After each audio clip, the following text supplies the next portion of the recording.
Yeah, don't break the terms of service. Don't break the terms of service. Not breaking the TOS. Not doing it. Not doing it.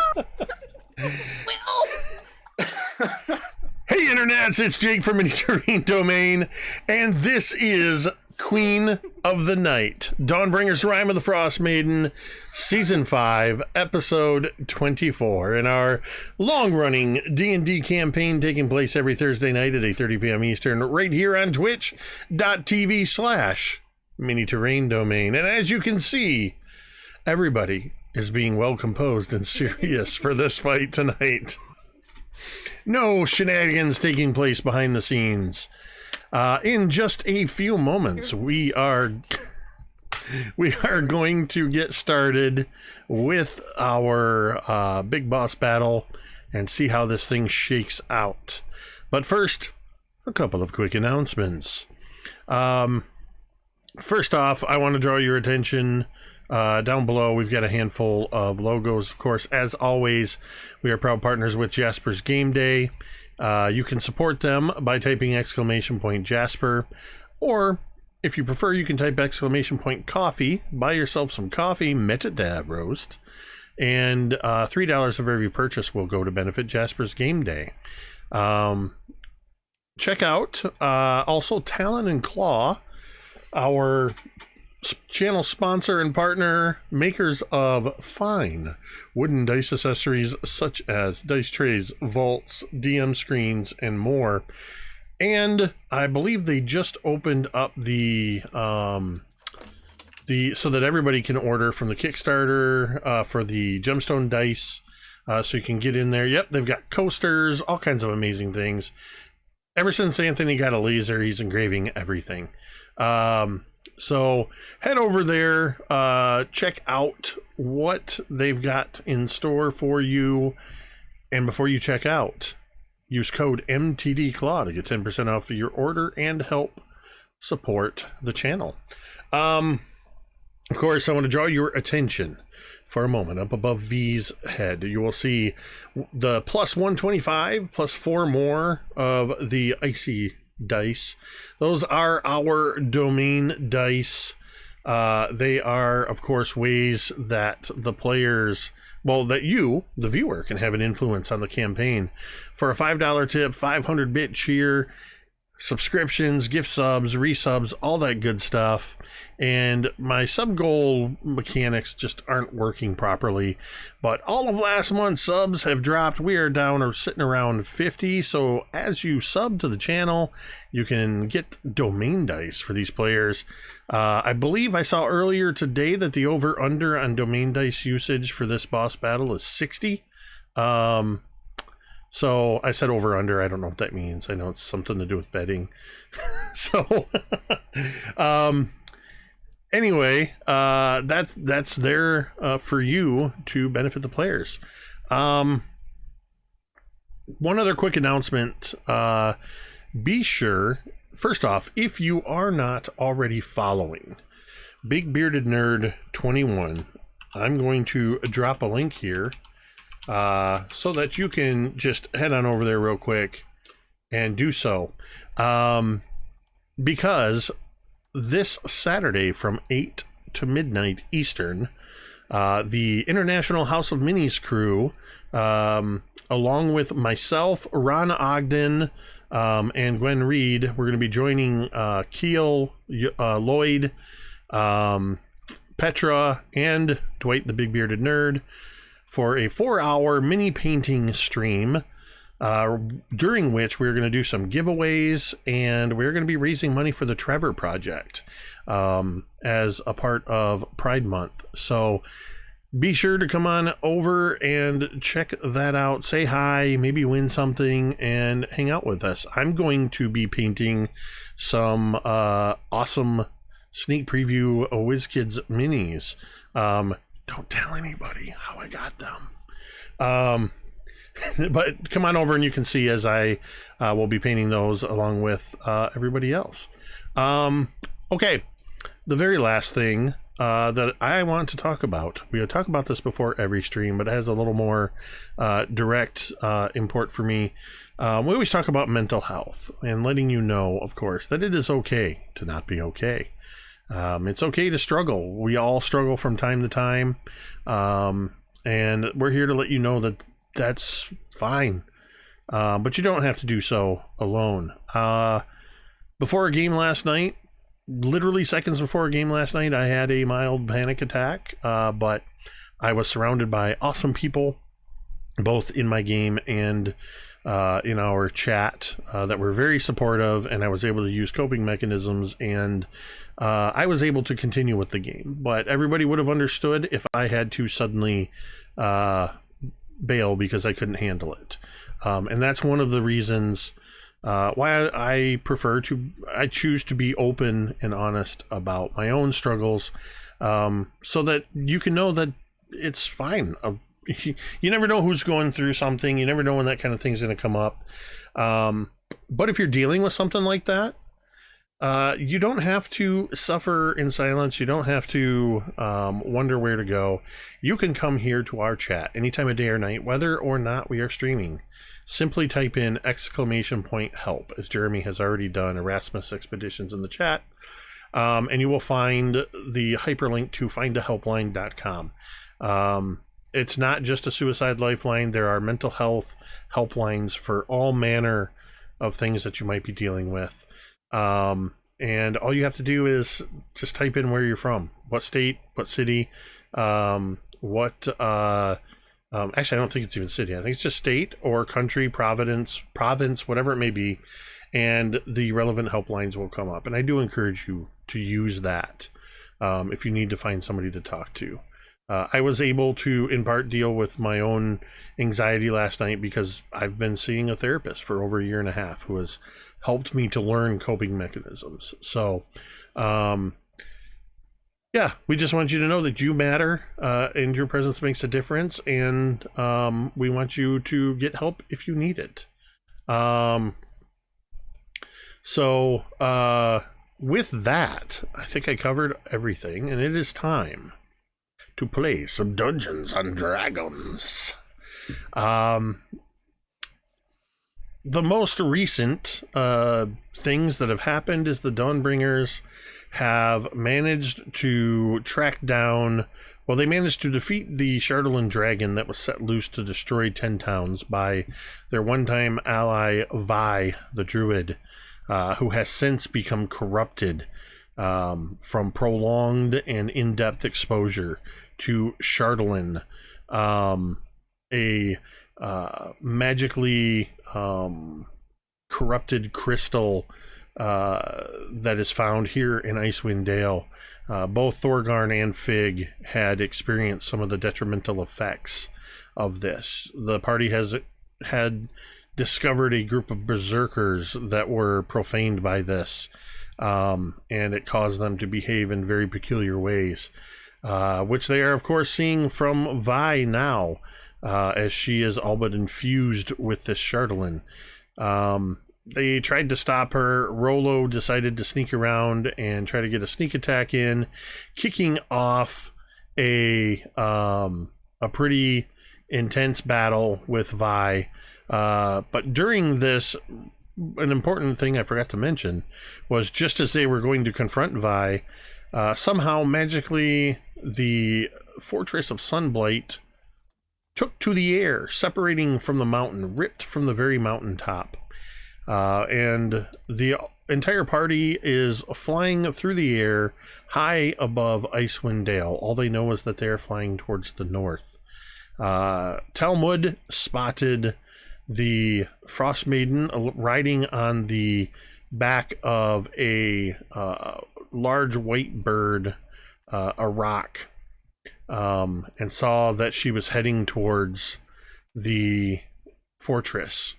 Vi threw out an ultimatum and said, you can either join forces with me to fight her or we can all die. They chose to give her the benefit of the doubt. She did a little bit of healing on them, and they all headed up with Vi's assistance to the roof of the Fortress of Sunblight, where the Dawnbringers, Drown, Cantriel, Talmud and Thorgarn, Rollo the Kobold, and and the human fighter Baron are all standing atop this fortress. It's hard to gauge how high up you are, but you feel the extreme cold wind that is whipping around you from being so high up, and it is incredibly windy up here as well. The aurora actually creates a much brighter lighting, being this high up. So all around you, the white snow and ice at the top of the fortress is a constantly changing hues of greens and blues shifting into pinks and purples.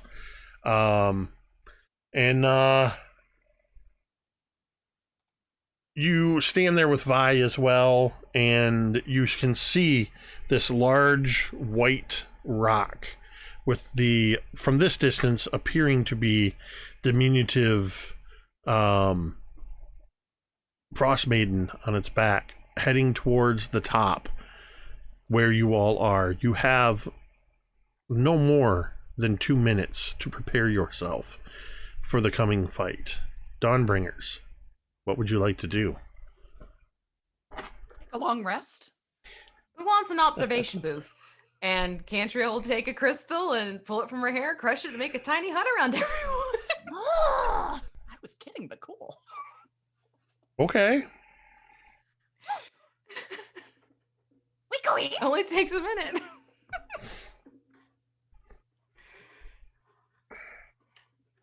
Bye, bye. No, I So- would probably be in there. I have a very serious question for you, Jake. With all of this preparation and everything, is Vi able to maintain altitude? Like, we're not going down, Yeah. are we? Because like we're heroes, and I'm told that. You just couldn't leave it alone.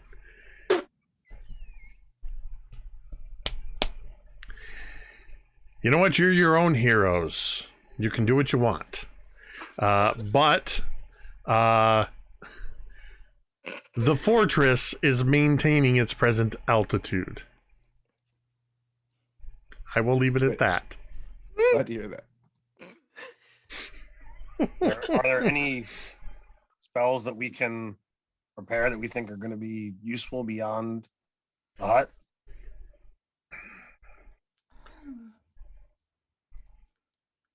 Well, more specialize in blowing things up than helping things. I have very little to prepare that will be of assistance. Same. I'm getting close to tapped out. Oh, I mean, I could drop an aid if that's something that you feel is useful, but that would be less things that I could use for Smitey.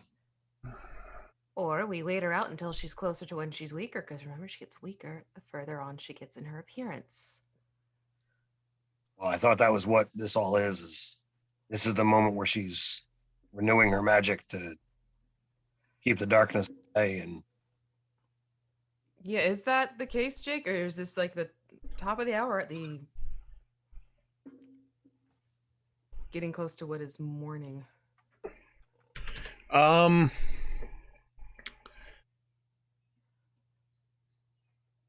It's the middle of the night, so you don't know where she is. I mean, it's well past midnight with everything you were doing, with battling the Charlatan dragon and everything else. You're sure that it's moving on past midnight. Plus your fight with Vi earlier. You're not sure of the exact time, and without knowing when she starts her actual ritual, you have no idea to know where she would be. Has she completed it? Has she just begun it? Has she not done it? You don't know. Okay.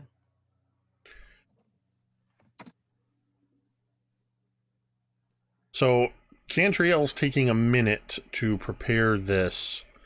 So during that first minute, what is anybody else it sounded like you said nobody really has anything to prepare.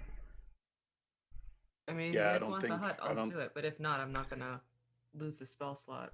Well, I think Right. the hut is gonna, help out anyone that wants to stay ranged and not be able to be retaliated upon. So I think it's would be really good for Rollo. Oh, yes. Which Roller is like to to- be ranged. Yeah, 'cause I it can would be also up to- break off. It would be up to Jake as to what happens if you poke your head out. It's like if Keep you in mind that it goes away. keep in mind that spells can't go through it, so you do have to come out of it to Mhm. cast. Movement. And oh, it's not. It's not a concentration. Mm-mm. Oh, once you cast it, But- it's up. But the caster has to stay in it. If she leaves, it drops. Mm. Yes. Can she shoot out of it? I think it's opaque, isn't it? No, you choose. Oh, okay. Oh, it's opaque from the outside, but transparent Oh, from the inside. inside. Okay. I don't know. I don't know if you can shoot through it or not. I don't remember. I don't Cre- think you can. Creatures and objects within the dome when you cast the spell can move through it freely. Oh. All other creatures and objects are barred from passing through it. Spells and other magical effects cannot extend through the dome or be cast through it. I would take that to mean that you could shoot projectiles out of it. Okay. Yeah, That are so non-magical. If the arrows if in. you would like the design intent, I actually happen to know this one. It's Jeremy's talked about it. So if you want to know that, cool. If not, Sure. I'm good with whatever you decide. What's the intent? The intention is not that you can use it as a turret. You can't stand inside and shoot stuff out. You can carry stuff through it, but not fire arrows out with it. Well, I mean, it would be moot anyway because non-magical effects or magical effects can't pass through it, and all of you have magical weapons and ammunition. Also, point of note: Vi chooses not to be in the dome. So then She I'm is not very gonna do that. defiantly. She's moved to within 5 feet of the edge of the top of this fortress in the direction of the Frostmaiden, with her staff that appears to be half fire and half ice, and she's just planted it next to her, and is very much looking like she's ready to take her on. And I am going to see, as you're beginning to cast this, whether or not. No, I I'm think she gonna said she's reject it. not. I'm not gonna do it. Oh, you're not going to cast it? No. Oh, I'm not okay. gonna waste a spell for attack mode. I was going to see if Baron was going to go in with you, but never mind. Nope. All right. So, how are you positioning yourself as Oriel? You see this bird very rapidly growing growing larger and larger as it grows closer and closer until you see this bird is of absolutely immense size. I'm gonna hide. There are a few remnants of at the top of this fortress where pieces of the mountain are still there. So there are a couple places where you could absolutely do that. Okay. I would like to do so. Is there anywhere to take cover? Any sort of meaningful cover? I would say you could probably, especially you, Drown, you could probably get half cover. I'm just gonna double check this real quick. Let's see.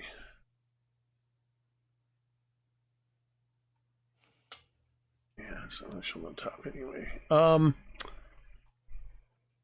Yeah, I would say you could get half cover from something. If you really crouch down, you could get, more cover. There's just a few places where chunks of ice are still here from where the fortress was built into the top. And there's not a lot of them, but there's a handful of them. But for the most part, you've got this almost 100-foot long and about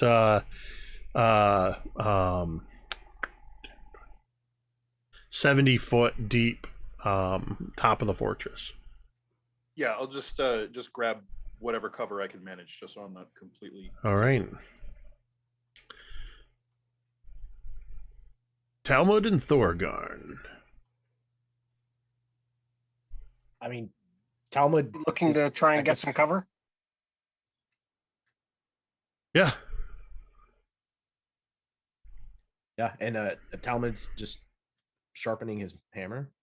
I mean, he's just gonna Sharpening stand his there and wait. hammer.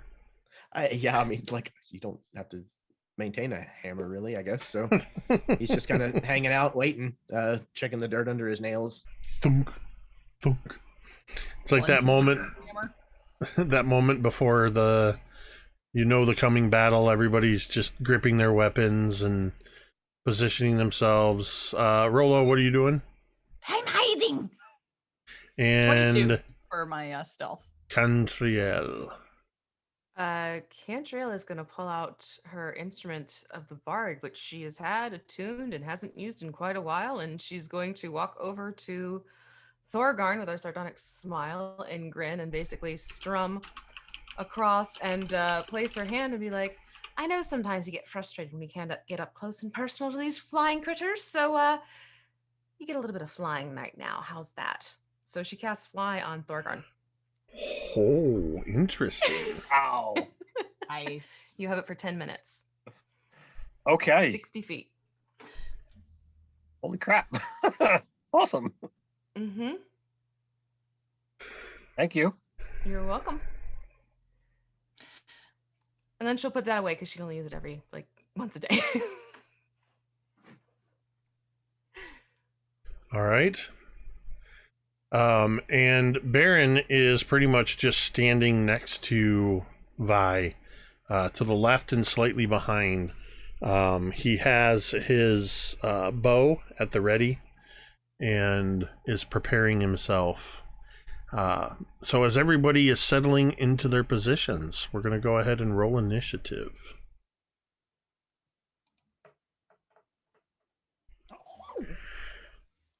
And I'm going to do something different here. Since you've had time to see her coming and you've prepared yourselves, I'm going to let you roll initiative with advantage.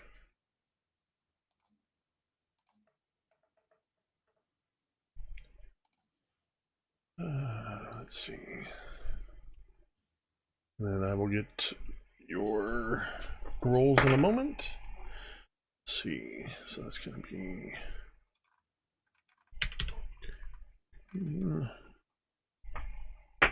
This never happens. And Initiative rolled. I rolled a 19 and a 20. Nice. Nice. Thorgarn Wow. doesn't get high on initiative. It's meant to be. okay. All right, Thorgarn, what you got? Me too. 22. Cantriel. 14. Talmud. A 19. Drown. 17. Rolo. 21. Whoops. So Cantriel's gonna go last in initiative? Oh no. No. She's just waiting for everyone else to go Maybe of first. your group. That's fair. Let's see. Well, that's what I meant. I don't know that that's ever happened. And then I forgot to roll for Vi. All right. No, it has happened. It was with the I was about to say the wrong Citadel name. Sunless Citadel. Sunless, not scarlet. That's the problem. I was like, it's not the one I'm doing right now. Okay. Think that's all set. I just realized I did not have I didn't have Vi's sheet open. I kind of need that. Okay. First up in the order, as she gets to within I'm going to say that the Well, I guess it depends on what effects you have, and what you're trying for. But she's getting to where she's going to be within range. We're going to say about 60 feet. If you choose to wait longer, that's fine. But Thorgarn, you're up. You said that she's 60 feet away now? Yep, and you see this massive bird that she's on with its incredible wingspan. All right. Well, I'm a charge in then. And if we're doing this, we're doing this. And I will unload first attack with a straight up super crit smite. Super crit smite right off the bat. Oh, I did forget one thing that Vi was doing as a preparation, because Vi was preparing along with everybody else, that in the final moments before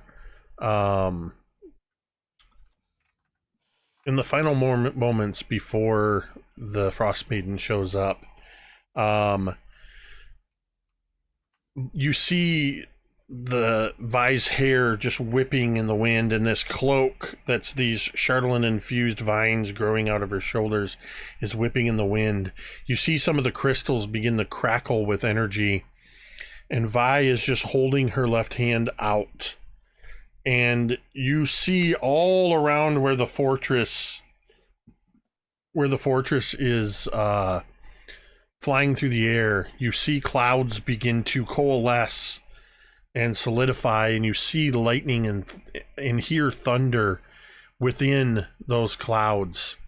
As lightning begins flashing, thunder booming, strong winds begin to roar around you, and you're still going to be fine on your attack, Thorgarn, but I do need everybody to make a Constitution saving throw. Oh dear. Con save is a 25. Sorry, Hey. 20. Thorgarn, you're fine. Talmud? I'm using a domain die. All right. We do have 5 extras thanks to Hawkmere gifting out 5 to the community. Thank you, Hawkmere. I rolled the exact same thing both times, so I'm going to let it ride. It's a 14. All right. So that's a fail. Cantriel, 19. that is a pass. Rolo? I used 3 domain dice, and Oh, the highest I no. got was an 11. So that's a Yeah. fail. Drown, 17. fail. Wait, And and then then you're Thorgarn? If so, how much do I get for that? What? 1? 18. fail. Damn it. Still a fail. Let's see. 9, 15 for Baron is a fail as well. And you need to make one for, is it Herna, I think, was your owlbear companions? Yep. I imagine that he's going to fail.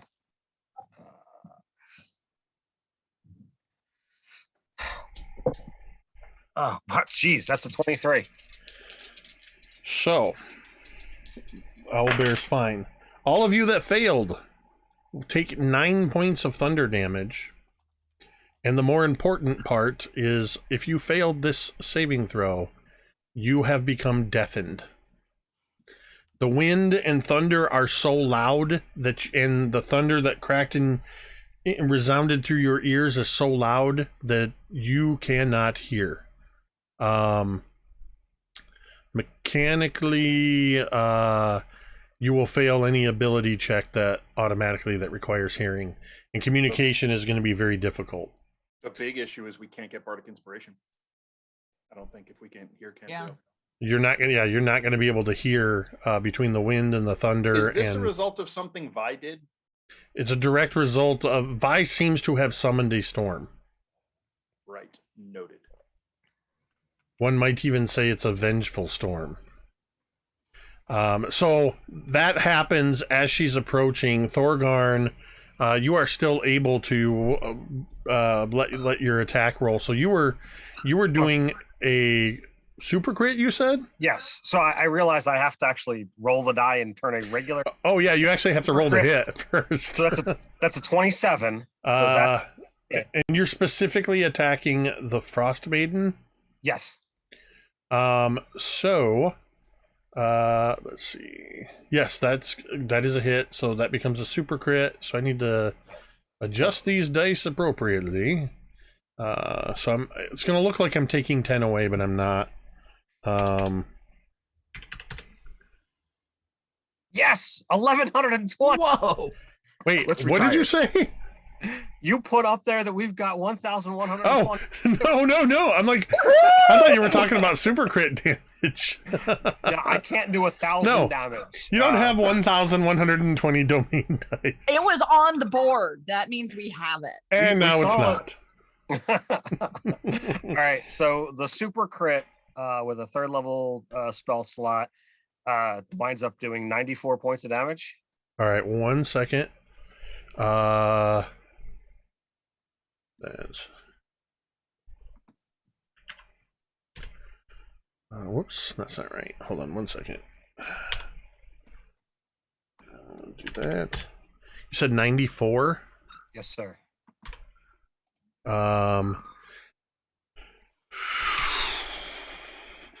Yeah, so your Forge Bane flies through the air, and you see this form of the Frostmaiden,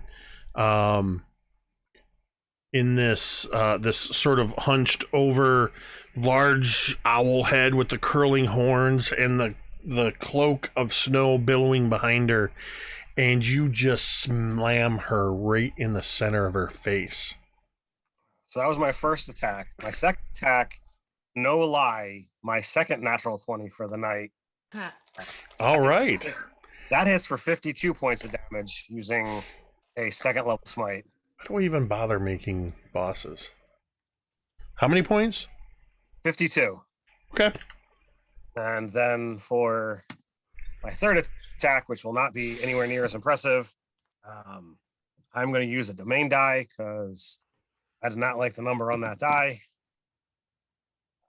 All right, so I'm guessing a 16 isn't going to hit. A 16 does hit. Oh, okay then. And I'm going to give you that domain die back because Homebrew Cafe just rated us with a party of 18. Thank you, Homebrew Cafe. And that is a piddly 4 points of damage. 4 points. All right. Not as impressive as Forge Fang. It was a valiant effort, though. All right. Well, And that ends my turn. next up, what you said you got? What did you get on your hidden? 22.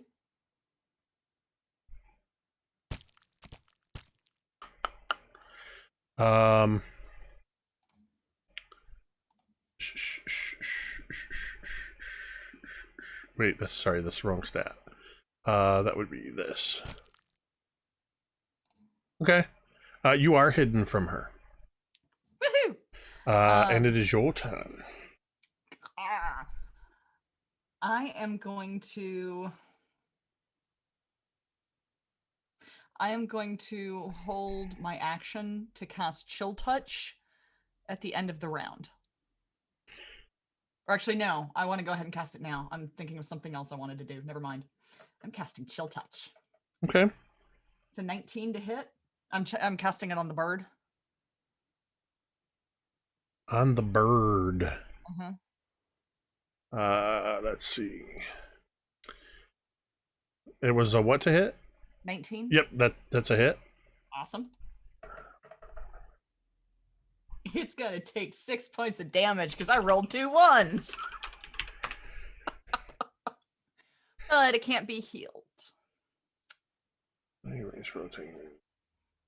Necrotic damage. Yes. So And 6 this points of basically- necrotic. When Rolo casts it, she does her incantation, and her somatic, and throws her hands out, and the mist in the area seems to darken and coalesce, and it turns and swirls around itself, and it turns into this great skeletal icy looking hand, and the sinews are threads of silver, and it looks like the hand of a dragon, and it reaches out and snatches the throat of the bird and just squeezes. And unless you were deafened by the effects of the thunder damage, you do see the bird sort of suddenly flapping its wings against this touch. Those of you who aren't deafened can hear this just loud piercing through the air as this happens. Is that all you're doing? That is going to be my turn this round.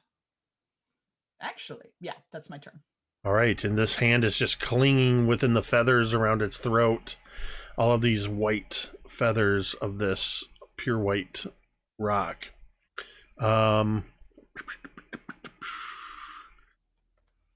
Next up, Talmud, the winged dwarf. Not really winged, but No, she cast fly on. Dad, it was the on other one, Thorgarn. Dad. well, I legit thought you cast it on Talmud. Nope. It was must have just been Thorgarn. me dadding and thinking that it Yep. was Talmud. Mhm. Yeah. Sorry, Dad. So Talmud with no wings, no flight, sharpening his hammer. Thanks for rubbing that in. I get left at home while you guys fly to Paris. It's fine. I'll defend the house, Dad. So yeah, she landed. Did she disembark from the bird, or is she still on the bird's back? Oh, she's still on the bird's back. Is the bird landed on the roof though? No, the bird No. and the Oh, Frostmaiden are 60 feet away en route to your location. Oh, okay. They're not here yet. Oh, okay. Well, I don't have the usage of the cloak currently because I did that today. So, I mean, I think he's just gonna have to wait. I'll ready in action. Okay, Wait until sure. she's within range. Absolutely. Baron is...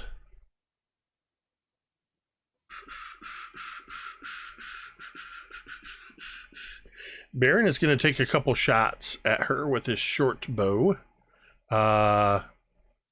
His first shot is I just realized I don't have this muted. So chat can probably occasionally hear what sounds like this sort of wet slapping sound. It's because I'm using the sanguine dice. I had to very quickly clarify. The first attack is an 8. Let me double check this. Nope, that's fine. The first is an 8, so he misses as his arrow just gets caught by a gust of wind and goes flying wide. The second arrow is a 22 to hit. So that is going to do...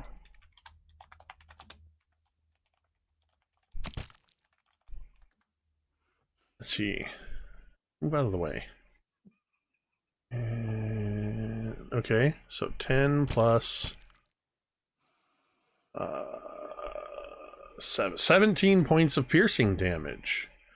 That she's gonna do.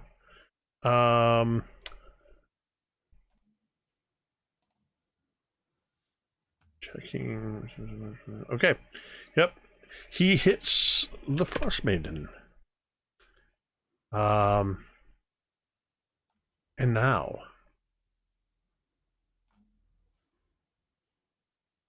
now, you see the Frostmaiden having been struck a couple of times by Thorgarn's hammer and by this arrow, you see as she suddenly changes her position on the back of this rock, and she pushes off of it, and you see that cloak billowing behind her that's you've always seen that just looks like a blanket of snow, just goes and forms into giant owl wings, and she has left the back of the rock and is flying of her own accord.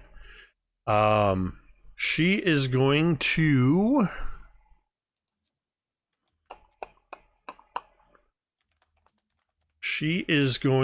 target. Where did it go? She is going to. Yep, she's going to target Thorgarn, who hit her in the face with a hammer. For a dirty 20 to hit. Wow, that does hit. What you see is this sphere, softball-sized sphere of crackling blue energy comes hurling towards you and strikes you, dealing 17 points of cold damage. I mean, it does 9 cold. Yes.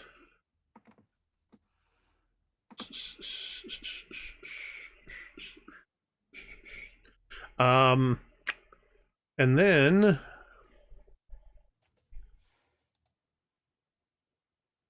she is going to fly. She is going to fly 30 feet up so that she is basically 90 feet away from you all. Well, I'm gonna at least take my attack of opportunity. You're going to do what? She left my threatened area. Oh, you flew up to her. Yeah. Yeah, see, because I missed that part because I was still thinking Talmud was the one that was. Yeah. That's the only way that I could actually smite is if I was straight up in her face. Okay.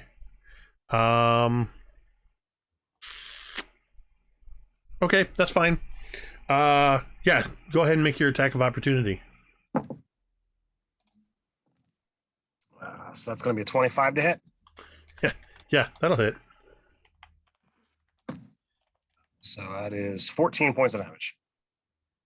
Okay.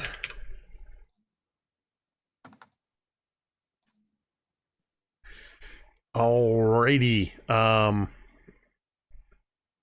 And she flies another 30 feet upward. And it is going to be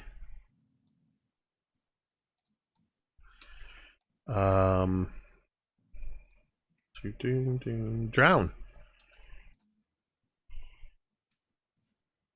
All right, so Drown takes a moment to dig in his ear with a pinky and goes mop, mop, and then shakes his head and looks up toward. Katie gets it.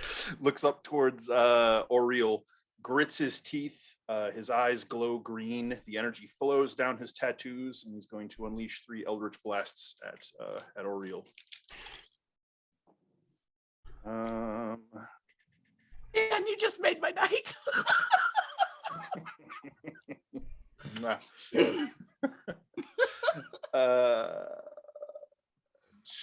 AC 21 on the low end. Hits. All right, so it'll be 3 Eldritch Blast hits. 31 points of force damage total, and I will drag her 10 feet closer to me as one of the crackling green beams solidifies into a tentacle and yanks her down a bit. Okay. Sorry, it was 31? Yep, 31. Let's see.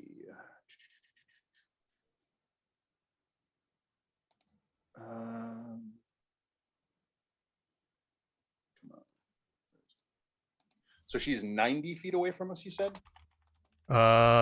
She was. She's now 80. Very good. All right. Well, I will move a little bit. Let's see. I'm not going to move closer to her.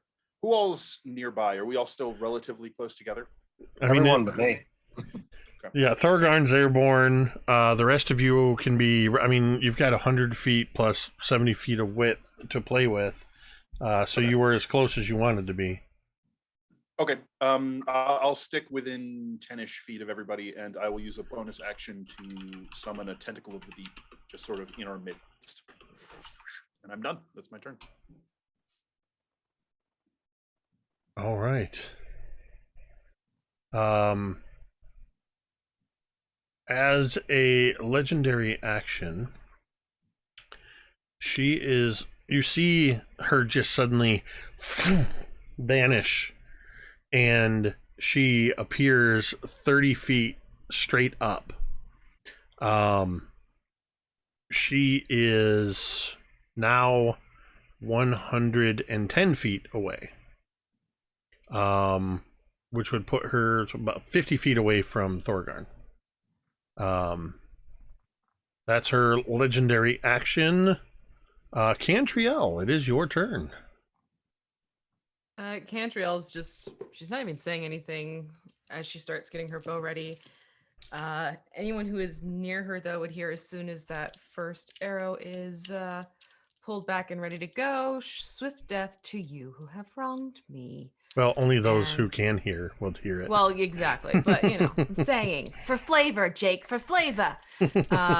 Going in for the first shot, that is going to be a 24 to hit. Yes, that will hit her. Okay, then that is going to be a total of 19 piercing. Okay. And Yeah. then she goes in for a second.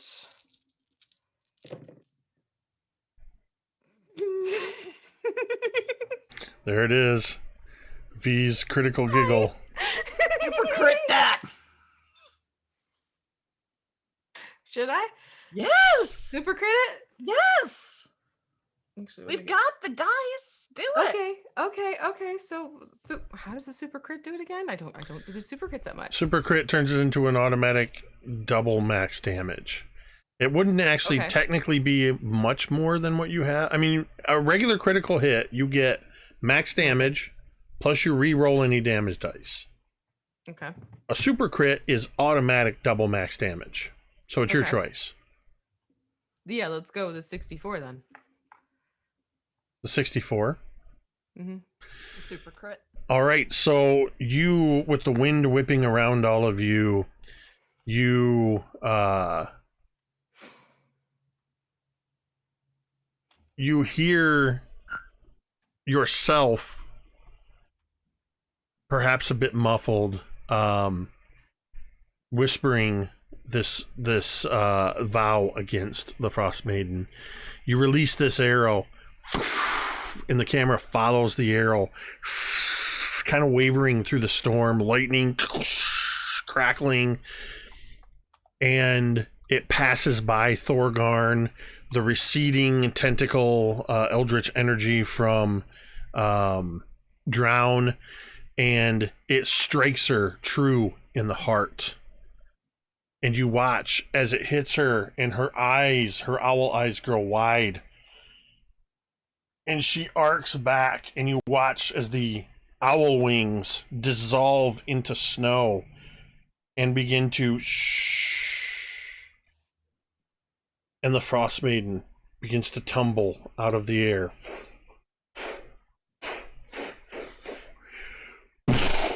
She lands on the ground between Talmud and Drown, behind where Vi and Baron are, not far from you, Cantriel, as you follow her form as it tumbles to the ground,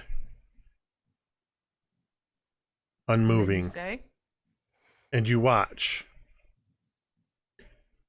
as her form begins to, and she turns into a slushy pile of goo. Can I roll Arcana to know if this is a A spell effect. Well, I know it's a spell effect, but to know which spell. You can certainly try. I think she's a. I Simulacrum. wanted to say homunculus, and I know that's not it. Simulacrum. Well, simulacrum, yeah. That's what I'm thinking she is. 26. You have no idea what she is. It is not a simulacrum. Oh. Anybody who is watching this, you see this puddle, this slushy pile of goo just. I need everybody who's got eyes on this to make me a perception check. Is it currently in the sun? There is no sun. Oh, okay, awesome. I mean, that's the whole point of the Frostmaiden is there's no sun. Yeah, I just have to know because I roll with disadvantage if I'm perceiving things in sun. Nope, there is no sunlight. 29. Oh, shoot, I rolled with advantage. Ignore that. There we go. 16. Okay. I got a dirty 20.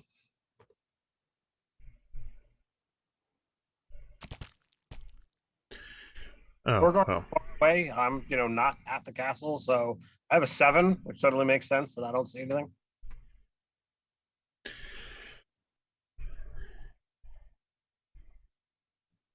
As you're Cantriel. 34. as you're watching, 29. as you're watching, as you're But you watching rolled a this, 4. you see as to the, we'll call it the east side, the right side, I guess, as you were facing them where the Frostmaiden was coming from, of this castle roof. It was almost all the way near the edge, maybe 10 feet from the edge. You see that on the surface, Cantriel, you spot it as something moving to that far side. You see there's this area of the snow on the rooftop that appears almost to have melted. And you can see now that from this shimmering surface of melted snow, you see something beginning to rise up out of it. And you see first the top of the head, and then you see the face, the shoulders, the arms, until this new form of Auriel emerges. 10 feet tall, with a humanoid feminine shape, bristling with jagged shards of ice. Not at all unlike the figures adorning the overlay here. Eyes glowing with a fierce white hot light.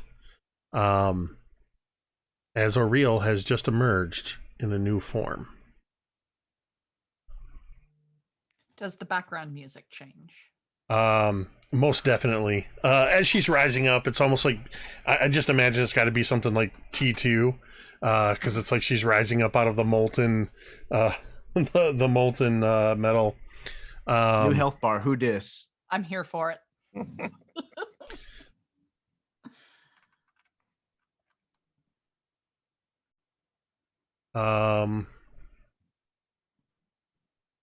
Yeah. So that was your one. That was one shot, Cantriel. That was both of them. Oh, that was both of your shots.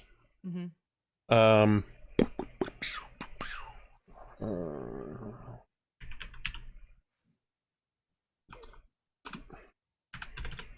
Okay.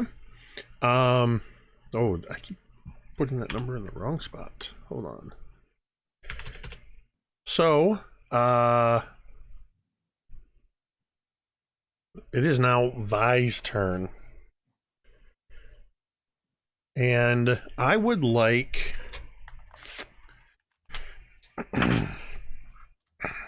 V, I would like you to roll me a d6, please.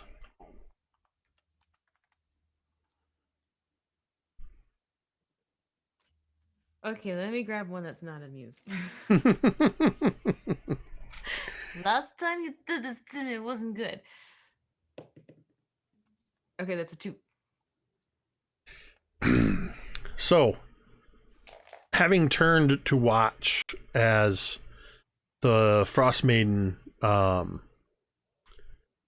falls from the sky and seeing what has happened, you see this ripple effect course through the Chardalyn in Vi's form until it gets to her eyes and they flash with this light of the Chardalyn effect.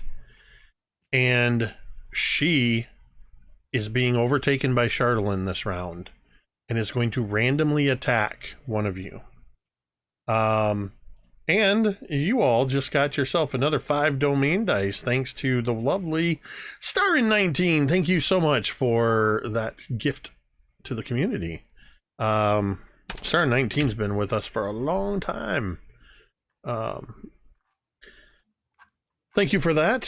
So let's see. We have 1, 2, 3, 4, 5, 6, 7 of you on the battlefield. Technically 8 if we count Herna. We're gonna actually, we got the rock on there too. So 1, 2, 3, 4, 5, 6, 7. Talmud. Vi turns towards you, and you see as she lifts up that staff, fire and ice, and flips it. I want you to roll me any die and tell me if it's odd or even. That is odd. It's a 1. Okay. She stops it from spinning until it is aimed right at you with the fiery end. And you watch as there is a where'd it go?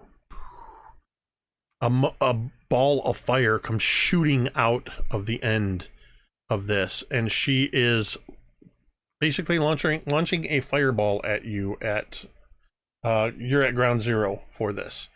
So anybody that's within 20 feet of Talmud is going to have to make a dexterity saving throw. And obviously you could see this, Talmud, so you'll have advantage. I would like to be more than 20 feet away from Talmud, please. I'm assuming I am since I flew up to hide. I know you are, and I know Thorgarn is. Herna failed. Okay. Drown has a 22. 23 for Cantriel. I'm gonna spin the domain die.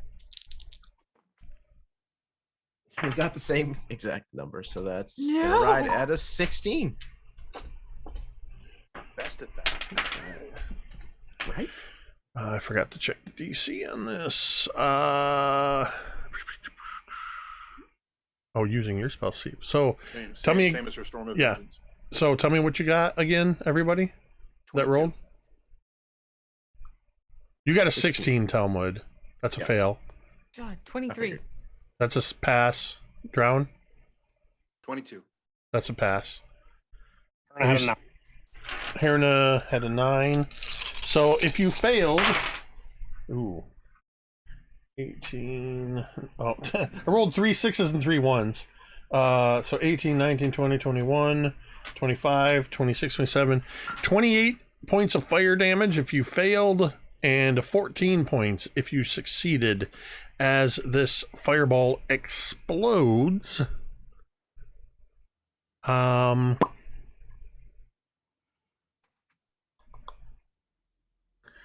And let's see, that was her action.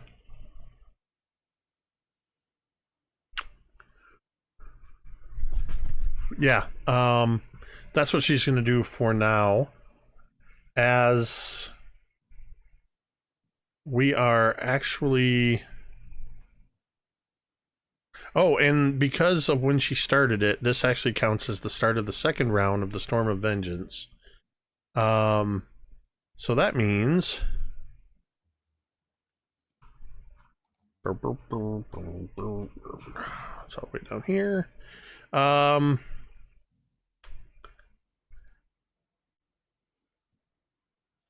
Everybody you feel as amongst the snow and the thunder and lightning and the wind, you feel it begin to rain. And as the rain touches your exposed skin, it burns as it's an acidic rain. Everybody is going to take 2 points of acid damage. So it doesn't burn that much. It's more of a minor irritant. But nonetheless, that's everybody. So... And Baron is going to take that as well.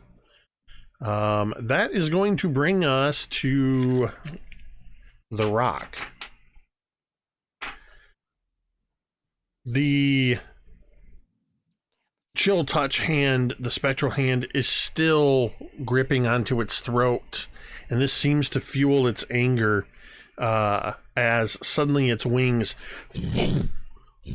and you see these great whorls of snow blowing through the air as it cries out as it sweeps its wings back, heading towards the top of this fortress, and it is going to first attempt to bite Baron as it leads in with its beak. Let's see, I don't think that hits Baron. That was a 15. So Baron avoids the beak, holding up his arm. The armor hits it, but the talons are now going to try to strike him, and they critically hit Baron. Can we use a domain dice to make you re-roll that? You absolutely can. It's 2 domain dice for me to re-roll. Okay. Let's not So- have you crit him. Okay, so I'm going to re-roll.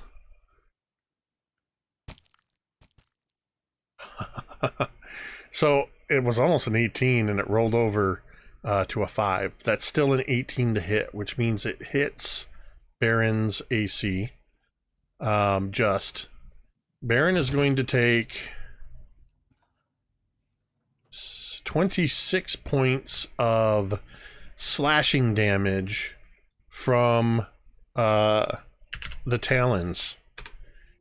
And then you watch as the talons dig in and slash at him. They lift him up off the top of this fortress.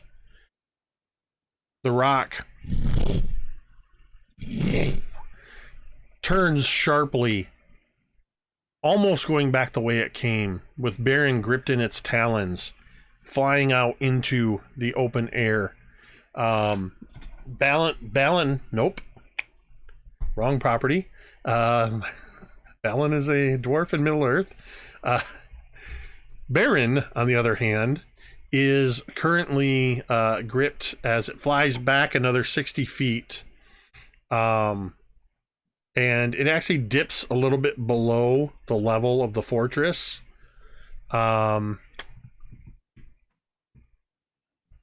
Thorgarn, you would be the only one that would have eyes on it as it dips below.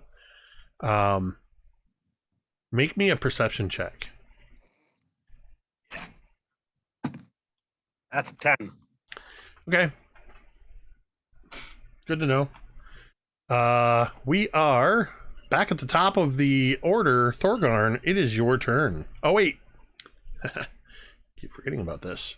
It's not your turn yet.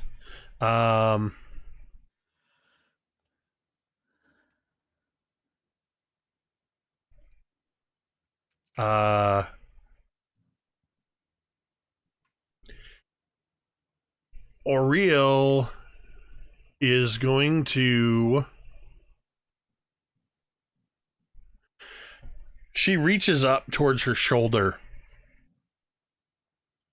at one of these spikes of ice sticking out and just snaps it off and hurls it towards the center of this the roof, but it lands about 20 feet in front of her, and immediately there's a plume of ice and snow and an ice mephit bursts into being.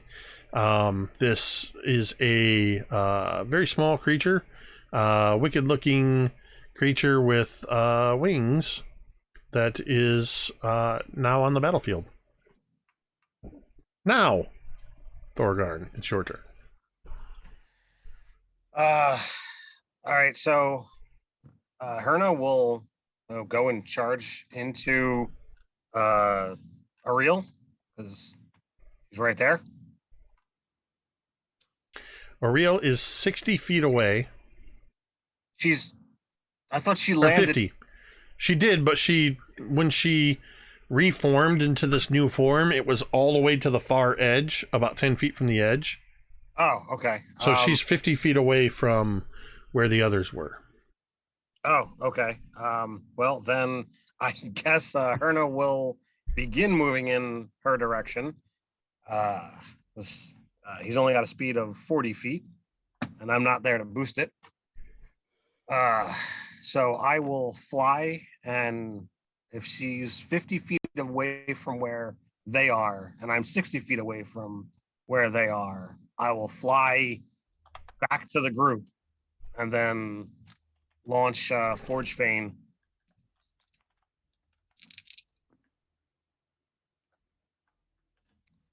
There's going to be a 21 and a 17 disadvantage. Hit.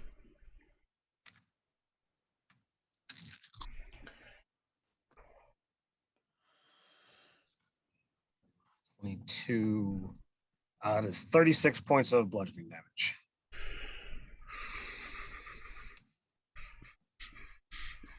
$36 points of bludgeoning damage. And you see, as you strike with Forge Fane, you see tiny fissures sort of crackling across this icy surface in this new form.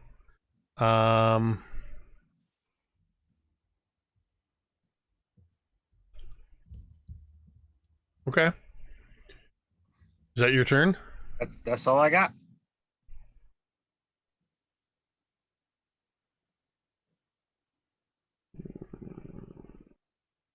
Okay, so she can do that. Oh, no, that's okay. Rollo, it is your turn. Okay. Rolo is going to drop down and begin prostrating herself at the feet of Ariel and start going, No, we are so tiny. Please do not kill us. We are so insignificant. We mean nothing in front of your greatness. and I am using the grovel, cower, and beg move that comes with kobolds. So for until the end of my next turn, all my allies gain advantage on attacks against her if they're within 10 feet of her and I can see them. Okay. Oh, they have to see me. I'm sorry. They have to be able to see me. Yeah, she can see you. 'Cause she's distracted. Or your allies have to be able to see you. They have to be able to see me.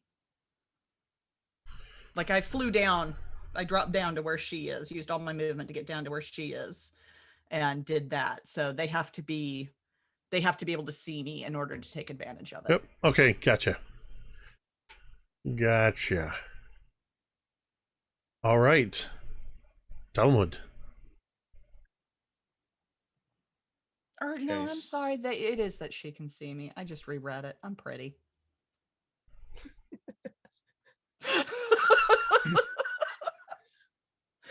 Oh, she has to be within 10 feet of you. Yeah, I have to be within 10 feet of her, and she has to be able to see me. So, would you have gone that close? Yeah. Did yeah. Okay. Okay, perfect. Yeah, Rolo's very in it for her friends. All right. Well, Talmud. She's 50 feet away currently. Yes. Oh, wait. Wait just a moment. Because Rolo's within 10 feet. Uh-oh. Rolo has a ring of warmth. I don't know what's coming. Desperate, Open that desperately hoping. As a legendary action, mouth. Oh no. um, I'm gonna get drop kicked out of the flying citadel. At least you fly. At least I fly. I got that going for me. so if you moved within 10 feet of her, you're within 10 feet of the ice method that she created. Okay.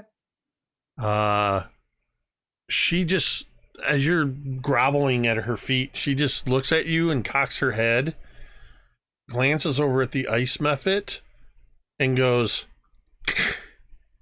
Instantly, the ice method explodes into shrapnel. You need to make a dexterity saving throw. Okay. I don't think anybody else is within 10 feet of that. That's not good. I'm gonna use a domain die. Okay. So I will that's better. say 30, 20. Or no, sorry, 19. 19.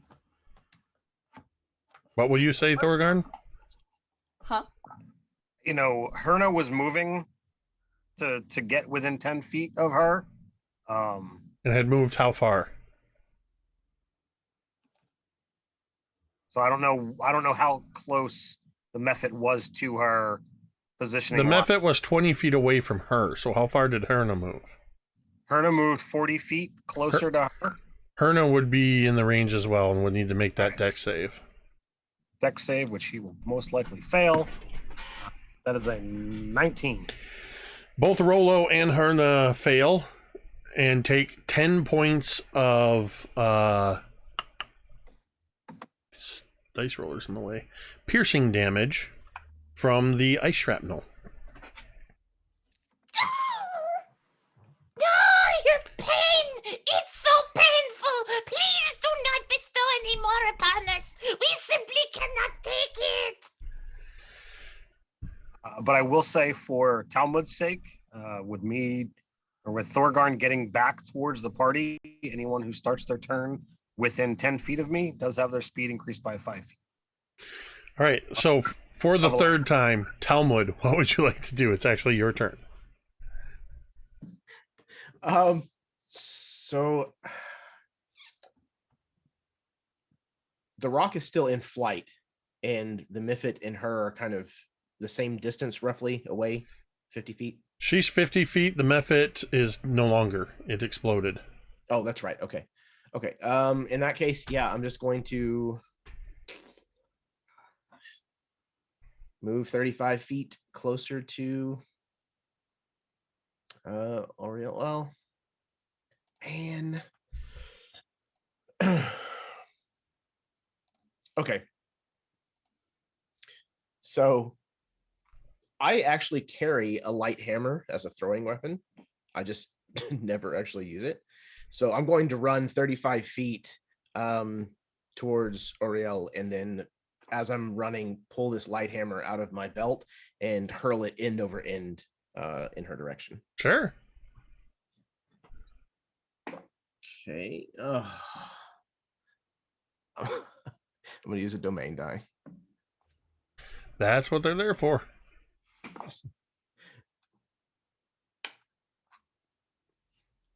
Use it. Use it. That's why we have them. All right. I'll use another one. One more. Very ineffectual. This is going to be the magic one. You've got to be. I rolled a 2, a 4, and now a 3. And now you put it in timeout. Yeah. Why are you still using this die? You changed the die.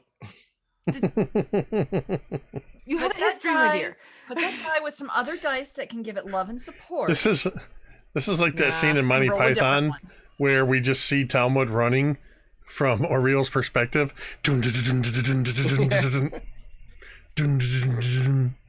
It's like playing when you're kids. You like throw the hammer, the attack doesn't work. Wait, hold on. Let me do it again.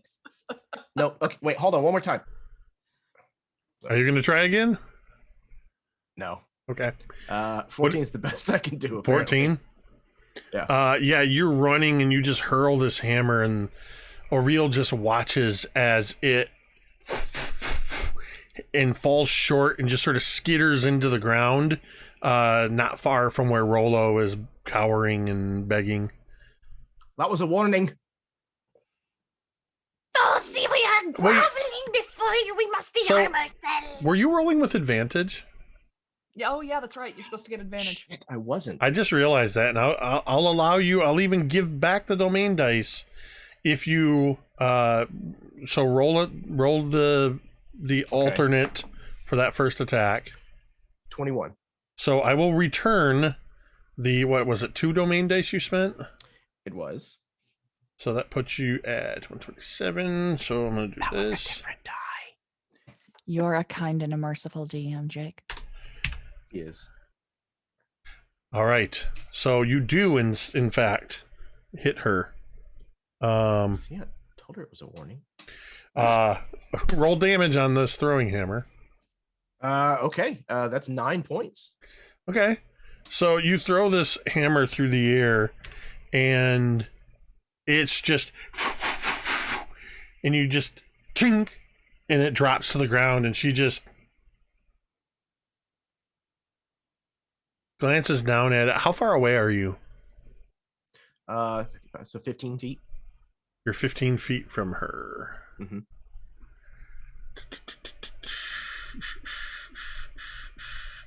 And Herna's within 30 feet. And oh no, I can't do that. Never mind. Sorry. Forget that. Is that the end of your turn? Yeah, sadly, I can't pull more than one thrown weapon at a round, so that's it. All right.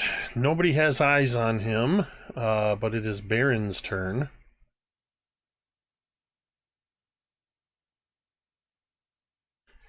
So Baron's turn is over. It is the Frostmaiden's turn. Of course, Jeremy left. And You can't damage him if he's not here to take it.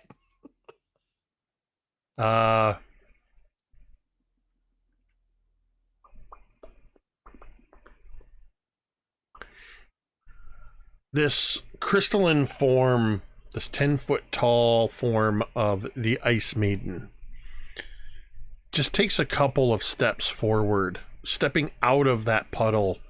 You can see the water sort of pulling away from her feet and forming into ice. Everywhere she steps, as she lifts her feet up, there's these like jagged footprints of ice. She takes a couple steps forward, and I'm actually going to have her first roll insight.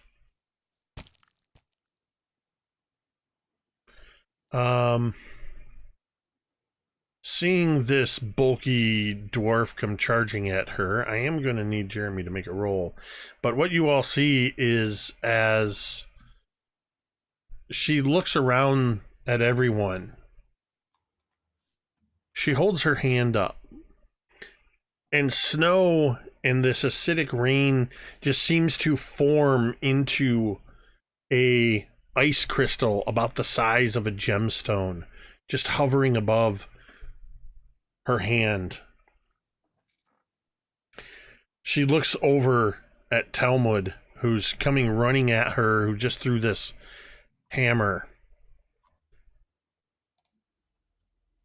And to see what happens with that, we have to wait for Jeremy. It is 2 minutes before 10 o'clock, so this seems like the perfect time to go to a break, since I can't resolve anything without Jeremy making that roll. So we're going to go ahead and we're going to take a brief break. Thank you, everybody, hanging out with us in chat. Thank you, everybody who has been gifting subs. Keep them coming. Keeps them flush in domain dice. We're back up over 50 subs right now. But if you're just chilling out with us, hanging out, that's cool too. Stick around. We will be back in just a few minutes, about 10 minutes. See you on the other side.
What?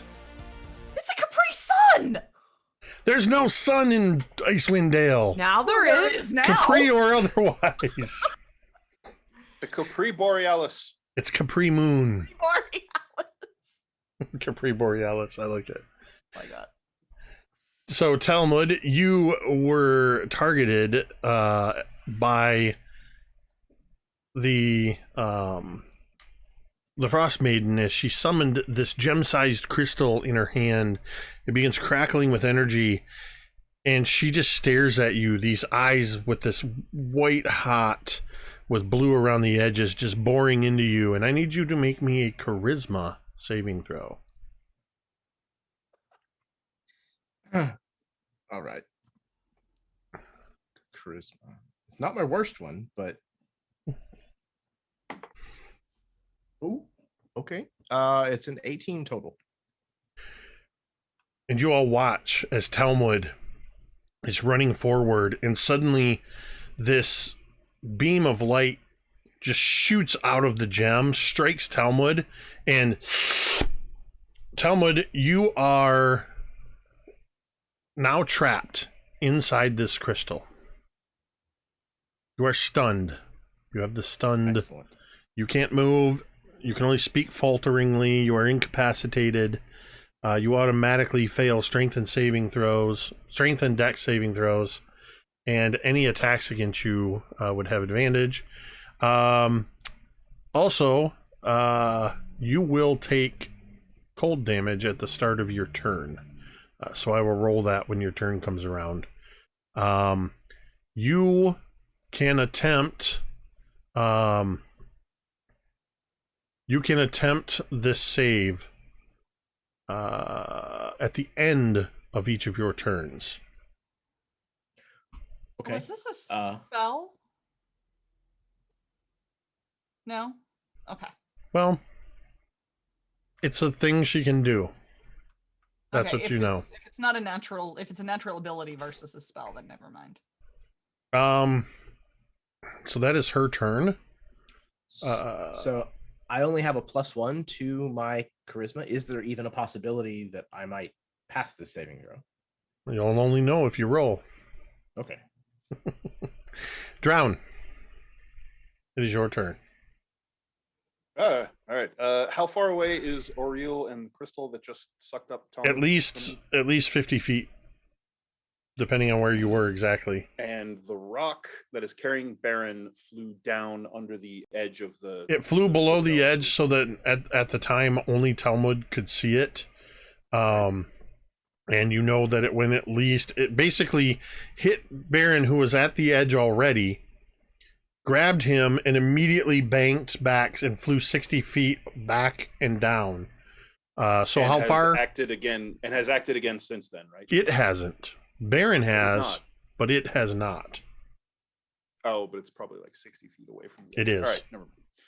Okay. All right. Is Ariel hovering up in the air, or is she on the ground She's level? standing on the ground level. Lovely.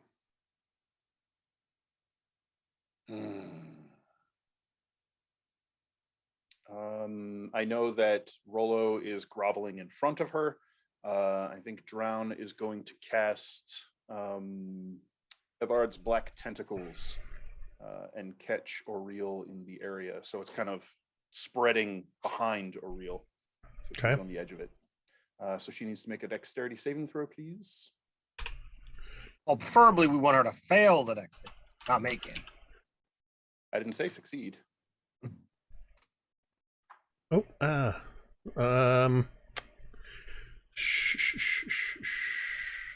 is a dex save, you said. Please. That is a 22. 2 dice. Reroll, please. Let's just grab a real die here and see what that does.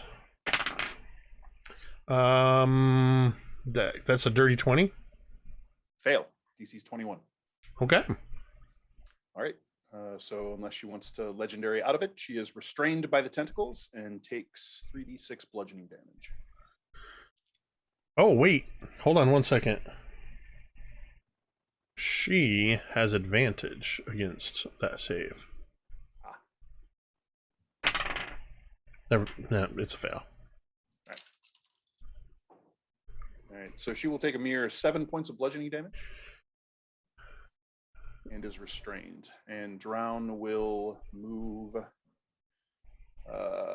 30 feet closer to her, so not quite there yet, and will, as a bonus action, move his tentacle up so that it kind of keeps pace with him. Okay. So right now, so she's, sorry, what condition is she under right now? She's just restrained, yeah? Restrained, yes. So, okay. So, 2, 4. Drown. As you come in closer, you said you moved 30 feet closer, so you're about 20 feet away from her. Having just cast a spell on her, she is going to make an attack against you as a legendary action. It's disadvantage because of the tentacles. So with disadvantage, that is going to be a 19 to hit. Oh yeah, that hits. As she just hurls, makes like a throwing motion, and out of the very air, a dart of ice appears, flies through the air, and strikes you for 8 points of piercing damage and 5 points of cold damage. So have that to 3 for your cold resistance. And that's her legendary action. Are you done, Drown? I am done, and I pass my Constitution saving throw to maintain concentration. Excellent. Cantriel. Trying to say, That's a new one. Cavern turtle. Cantriel. Cavern turtle. No, I'm a Thormud. mushroom. I'm no mushroom, sir. Cantriel. Yes. It is your turn. Well, let's see. Still holding the bow up, an arrow notch, narrow eyes, and say, "You know what, Mother? I think this one needs a good old mother's touch on this one." And she's going to activate Melody. So the shadow of Melody will appear and actually appear behind the Frostmaiden and go in with her strength drain. Okay. So with her being restrained, does that give advantage on attacks for? Yes. Okay. So All kinds of advantage to hit her right now. that's kind of what I thought. Oh, mother knows best. Mother got a 26 to hit. Yeah, that's a hit. Okay, cool. And then that is going to be 5 necrotic, but also loses 2 to overall strength. Okay. I'm sorry, 5 necrotic you said? Oh wait, no, 7 necrotic because there's a +2 I need to add to that Okay. one. Yes. 7 necrotic. And I will. Okay. So her strength has been drained. That's going to take basically be a -1 to what her current stats are Okay. for and then, strength-based stuff. Since we're in dim light or darkness, Mother is going to use her bonus action and hide. Excellent. Stealth check. And that is going to be, that's what, with Dex, right? 17. Perhaps she is hidden. Perhaps she is not. Is that your? Well, that was you summoning your mother, And Which- then Mother takes turn on mine. which was an action. Yes. Yeah. And then Mother takes All right. hers when she's all done. All right. it is back to Vi.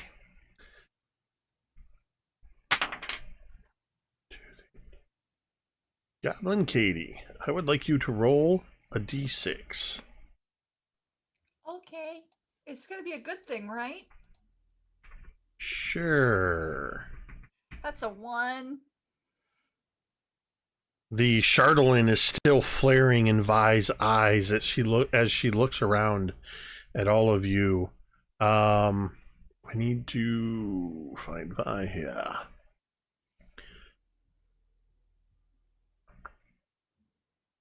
So a couple of things are actually happening because Vi has not taken any damage. She hasn't had to adjust her concentration. She is still concentrating on the Storm of Vengeance, which just happens as it's going on. In the meantime, Vi is also going to... Well... Let's see. So do that D8. 1, 2, 3, 4. Talmud's gone. 1, 2, 3. Thorgarn. Roll me any die and tell me if it's even or odd. Odd.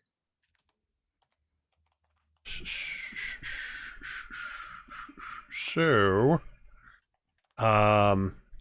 you were back on the ground, yes? I mean, I'm back on the ground.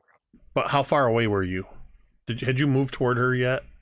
I moved back to the castle, so I'm 50 feet away from Frostmaiden. Herna is within 20. Herna is within 10 feet of the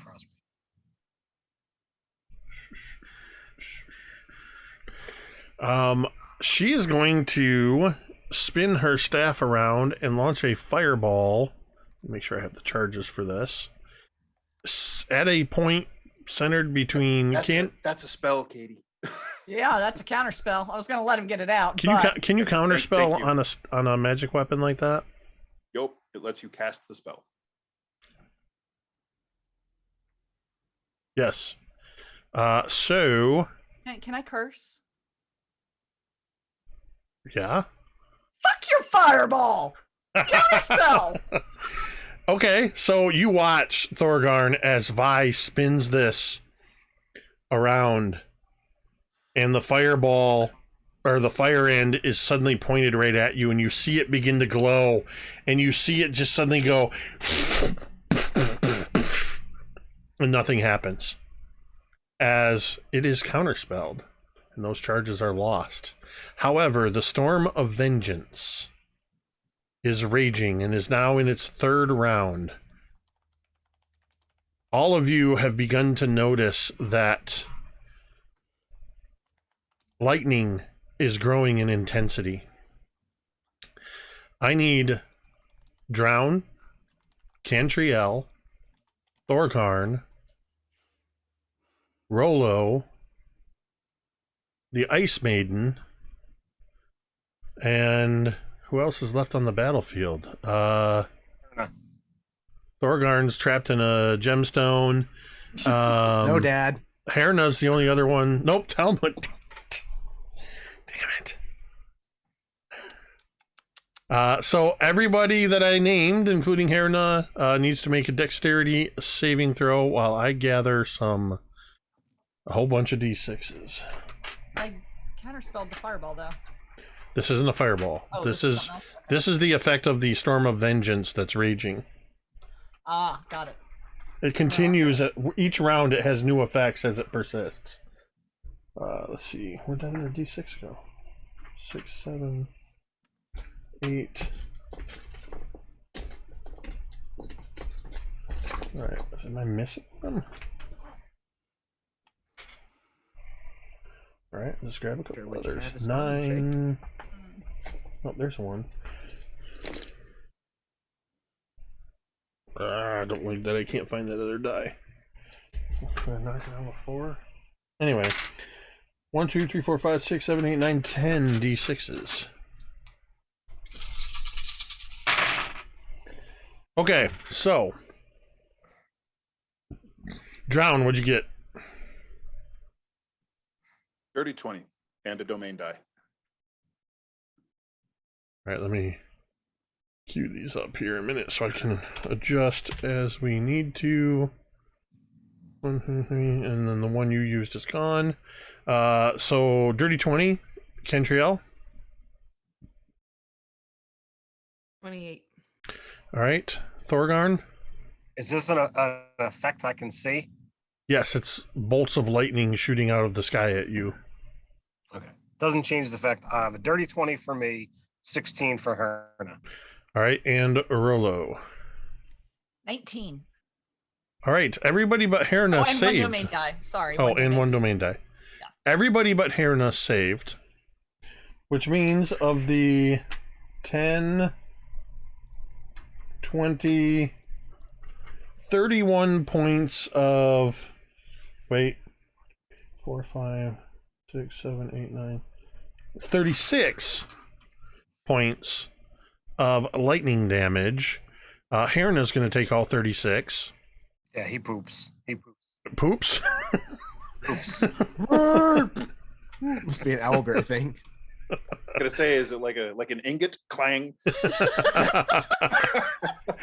But the rest of you that were struck will take the 18 points of lightning damage from the Storm of Vengeance. Also, I just realized I forgot to roll the saving throw for Oriel. So Oriel, let's see, that was Dex save, DC. Yeah, I had the DC was right. She makes her save, so she's only going to take 18 points as well. All right, so Vi has taken her turn. Drown is going to use his reaction to wrap the spectral tentacle around himself and absorb 10 points of that. Okay. So he takes 8.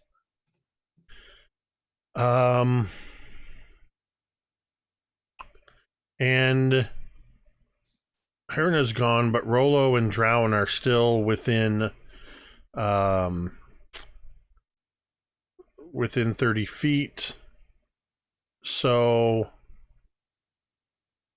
as you are growing closer, you see this as this lightning strikes. There's a flurry of ice that shoots out from Oriel.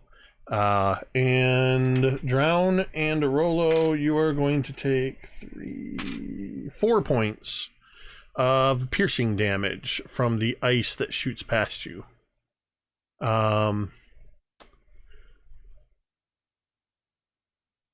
There is a screeching sound coming from the edge of the fortress in the air as the rock comes flying back. Anybody that can hear, because it's only been 3 rounds, anybody that was deafened at the beginning is still deaf because that deafness persists for 5 minutes. Yeah, we are deaf for the rest of this fight. But anybody that happens to look might notice as it comes swooping down that its talons are empty. We've got Drown, Cantriel, Thorgarn, Rolo, and Vi are on the battlefield. So, Thorgarn, the rock is going to target you as it comes swooping down. It is going to first try to bite you. That is going to be a 29 to hit. Just barely, but yeah, that hits. You are going to take 21 points of piercing damage as it bites you, and it sort of, as it's biting you, it's trying to sort of flip you up. It's going to grasp at you with its claws. That is a 27 to hit with its talons. Yep. You're going to take another 26 points of slashing damage. You are now grappled, and it is going to fly up at an angle and continue on its path. It is going to, let's see, so it was 60 feet away. It hit the edge. So it is about 20 feet in the air and is almost to the edge of the fortress platform. It doesn't have enough speed to clear the roof of the fortress, but it has, and V, you were away, but you Cantriel absolutely would have noticed this as the rock came back. Oh, you have your earbuds in. So Thorgarn, you are now grappled and being flown away into the air by the rock. Taking us back to the top of the batting order, Thorgarn, it is your turn. So, quick question. Did the chill touch keep affecting that thing, even though it was moving away? No? Okay. Ended at the end of my round. Okay. All right, well, if this thing is carrying me, then I'm just going to beat on it. That's a natural 20 on first attack. All right. That's going to be a dirty 20 on the second. And let's see here. It's going to be a 19 on the third. Those are all 3 hits. So that's going to be 15 plus 22 on the first hit. 22 on the crit. 22 on the crit. 14 damage on the second attack, and then piddly 4 points of damage on the offhand attack. So as Thorgarn's being flown away, he's just slamming on this thing on its giant chicken legs, trying to break his way free. When you're flying and being carried away, but you don't really have a fear of falling because you can fly. I'm just gonna beat on this thing. Rollo, you are up. Okay. The Vi Lady is really pissing Rollo off. So Rollo going to act. Well, Yes. So I can't hear anything that you're saying, but Drown wanted to yell something to Rollo, which you may take or leave. Okay. He's going to point at Auril and say, "Burn the Frostmaiden, melt that ice." And Can I understand through at the lip crystal. reading what he's saying? Oh no, you're deaf. He doesn't know. He doesn't. But he's pointing Do you at. point? He's pointing at. He the is crystal. pointing Okay. at. He is That's pointing enough. at the Frostmaiden. Okay. In that case, Frostmaiden is going to get to enjoy a fireball. Sure. Let's do a fireball at 4th level. Hopefully, it'll melt the ice crystal that's got Talmud. That's the hope. Oh yeah, and you have I have shaping. shaping. Yep. Next saves. So she has advantage on this. That is a 17. So a 17. Fail. All right. 18. So she's going to take 96.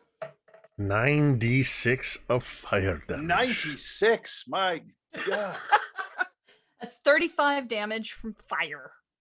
I was thinking the same thing, Dan. So as you launch this fireball, And I'd also like to catch the crystal in it if I can. okay. So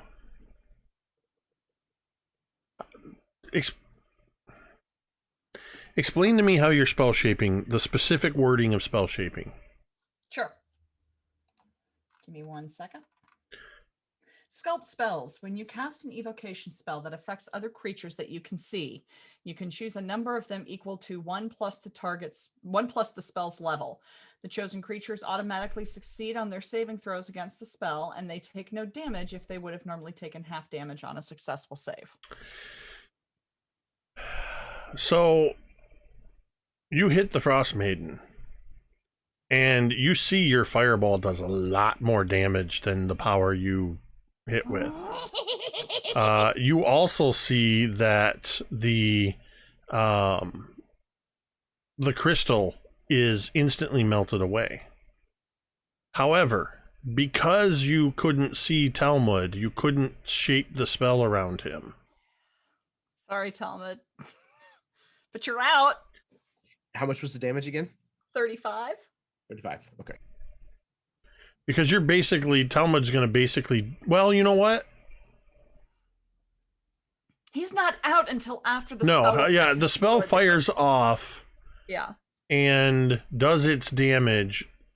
So you're going to fall into, you can see basically, Talmud, you can kind of see what's happening. You see this fireball, you see yourself engulfed in flame, and suddenly you are released from this crystal and you fall at the Frostmaiden's feet into a puddle of slush and rapidly freezing snow. But the flames have completely gone out. And I would like to use my movement to bounce forward and jump onto Talmud to ride him into battle. Okay, be aware, Talmud is directly at the Frostmaiden's feet. Oh. Because she was holding the gemstone right there at her. Yeah. Okay, I'm gonna nix that, and instead I'm gonna go jump on Cantriel. All right.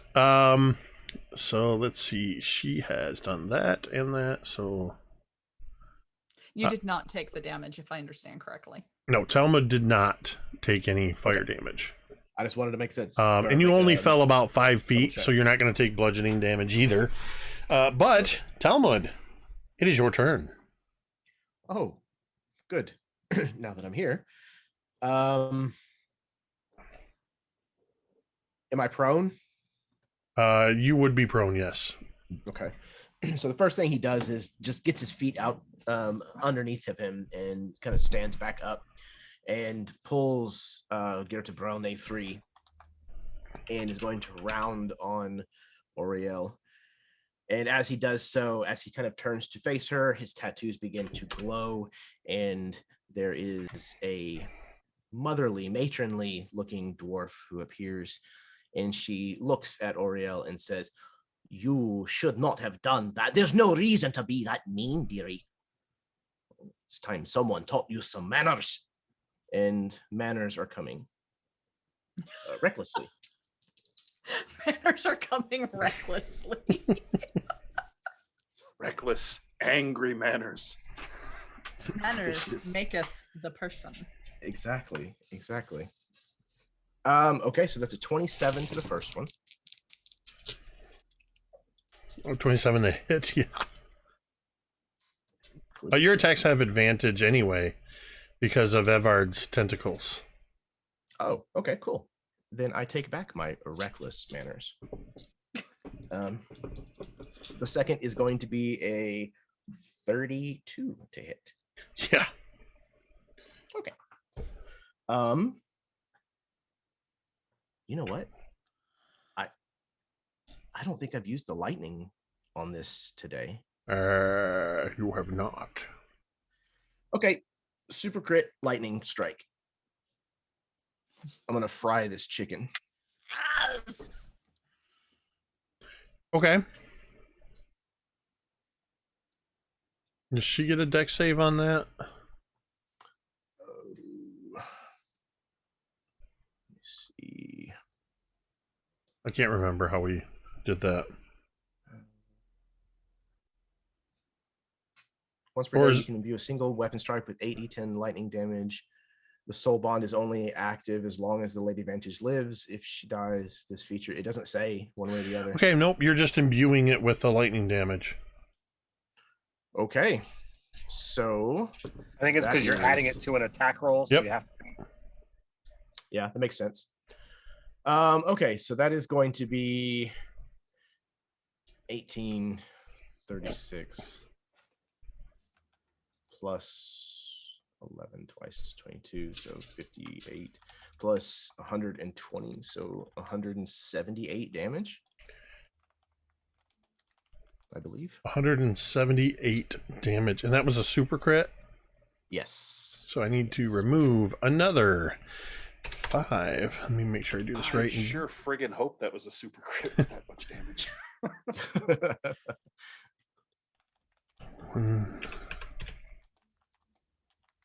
Whoa.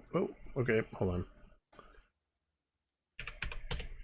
So, you come flying in with Gerta Brownley, and as you pile in and the lightning begins to course through, the tentacles are holding her in place. As you strike with that final strike, the lightning courses through, and everywhere it courses, you see cracks forming all over her body. And you swear she looks down at you from her 10 feet height. And the smile, the lips crack into a smile, and her entire form shatters. Chunks of ice and ice shards collapse. The tentacles no longer having anything to hold on to. There is a literal pile of what was the Frostmaiden at your feet. I need everybody to make a perception check.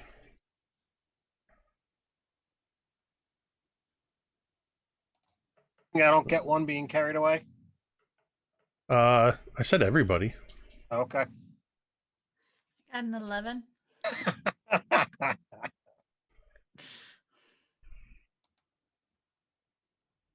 Where's 25. Those 2. Rolled at disadvantage. What was the other roll? Let's see. No, 24. I got a 19. Nope, that's the wrong roll. Ignore that. anybody that The anybody that 20. gets over a 15 will see this. I give up. Oh, whoops! I always do that. Put the wrong number in there.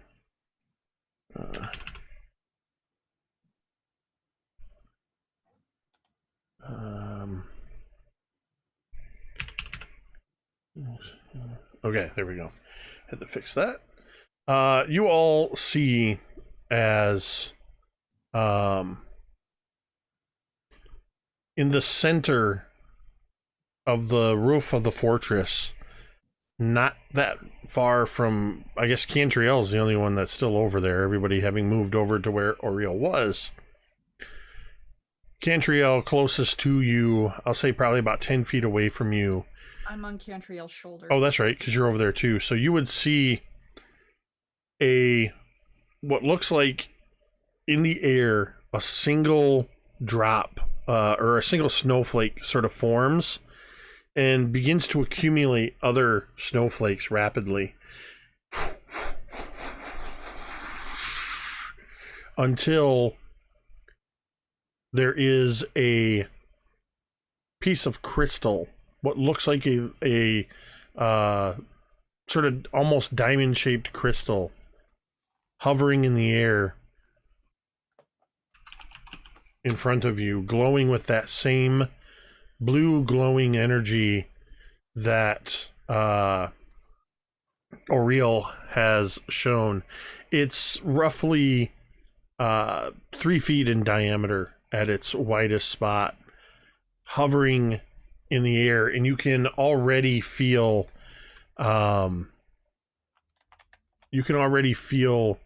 the cold emanating off of this form, as it appears Oriel has taken on a third form. Boss music intensifies. Yep. This isn't even my final form. And that was your turn, Talmud, correct? It was, and I miscalculated the damage, as Ted was very kind to point out. It should have been 40 additional points. So she's that much more dead. Yeah. That form, I should say. There you go. Didn't know if there was any bleed over effect. Just like. So that is going to take us to, let's see, it's now Baron's turn. Baron's turn is over. So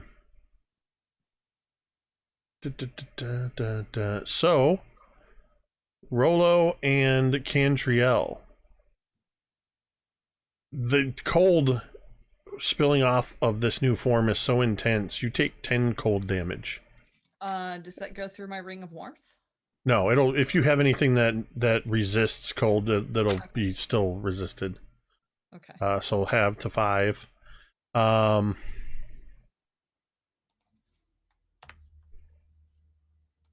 Rolo snuggles down closer around Cantriel, the back of Cantriel's neck, kind of draping closer like a good little stole.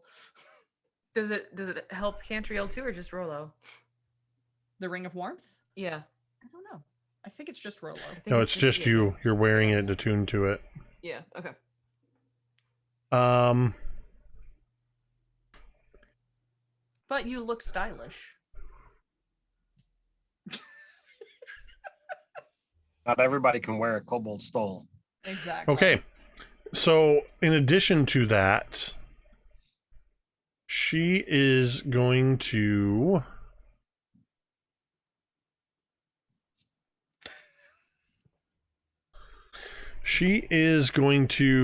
you're gonna watch as she becomes obscured.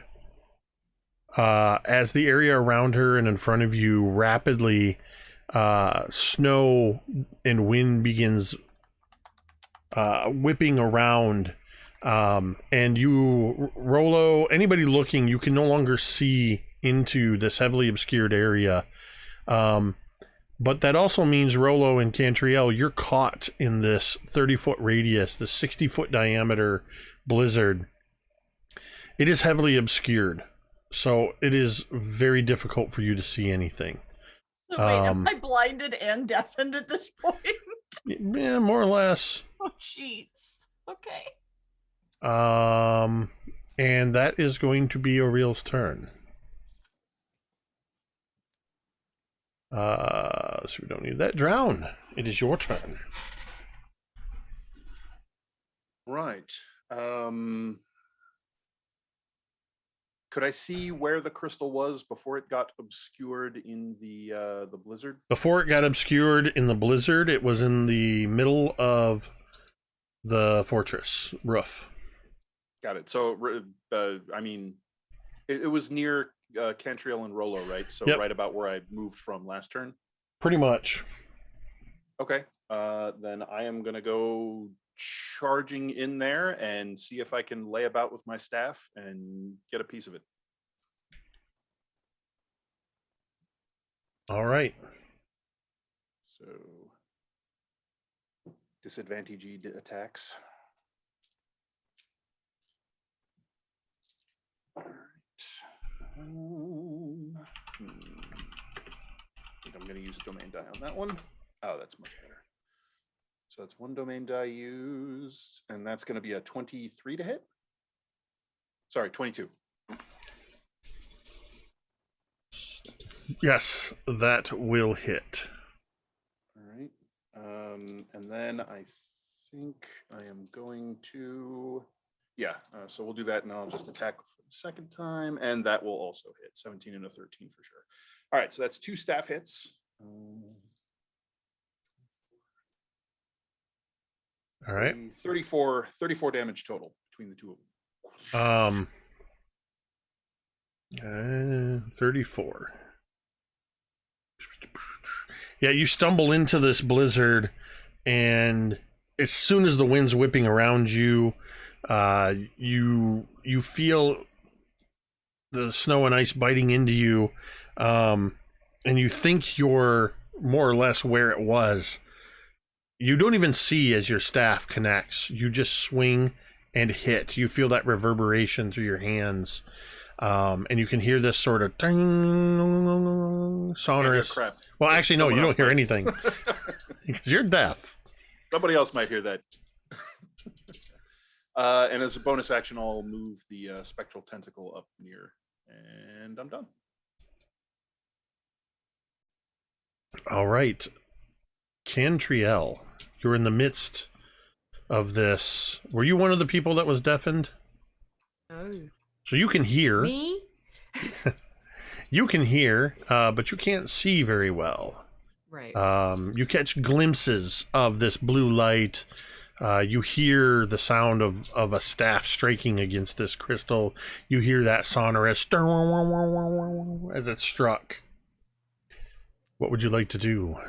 She's cure wounding herself because there's basically like, blood starting to come out of her nose and down her ears a little bit. She's not looking good. So I'm going to do cure wounds 4th level for Cantriel. And then she'll, shout as best she can for Mother to try and do what she can to the crystal. So I'm guessing that's an attack with What disadvantage. is the shadow's movement speed? 40 feet. Because it's about 50 feet away from where... Well, if it was behind her, yeah, it's about 55 feet away from Okay. where the shadow was, because it reappeared. Actually, Okay. yeah. Yep.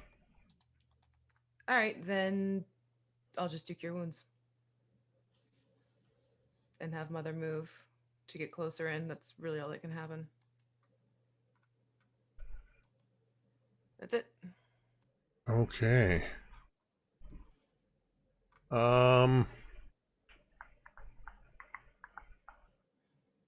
You're not doing, or you sorry, you did the cure wounds on yourself. From within this blizzard,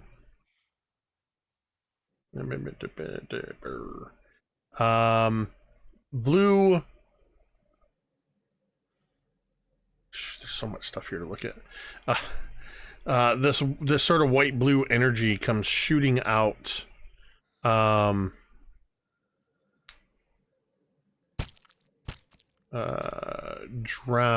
Does a 19 hit you? That was at disadvantage.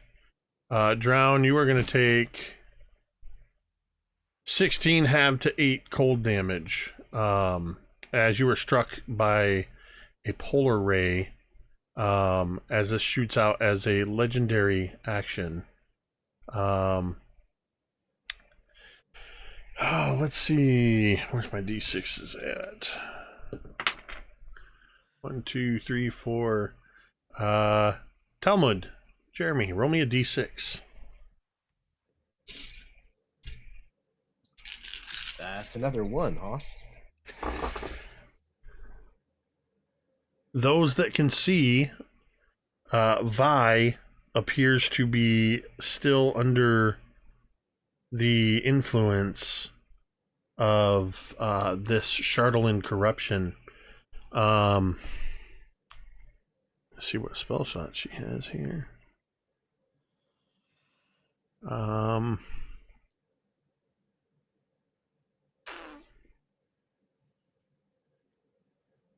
She is going to...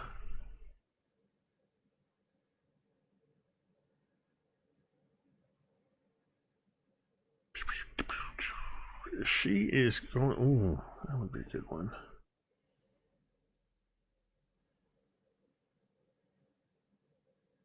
What is the diameter on that? 5 foot radius, so it's 10 feet. High-level casters are quite a handful. Yeah. Ooh.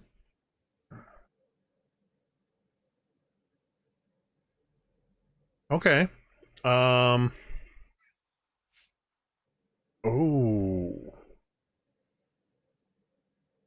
Okay. Yeah, this is what she's gonna do. Drown. Cantriel.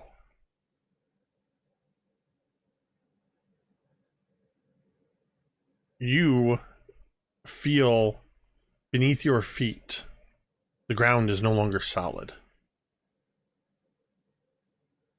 You feel yourself drop 5 feet into Does she water. need to be able to see That what she's doing here. is a good point. Yes, I missed that part. Because we're in a big blizzard, right? Yeah. She doesn't have true sight. Check that.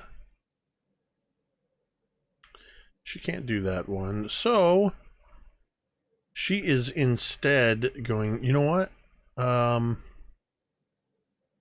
Where is it?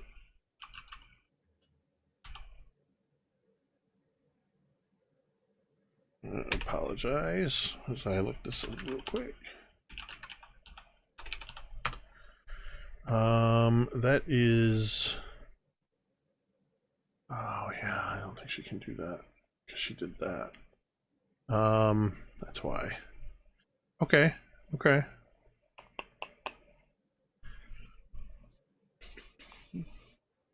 What is the CR on that? Oh, because no, she can't do that. Damn it. All right. Screw this.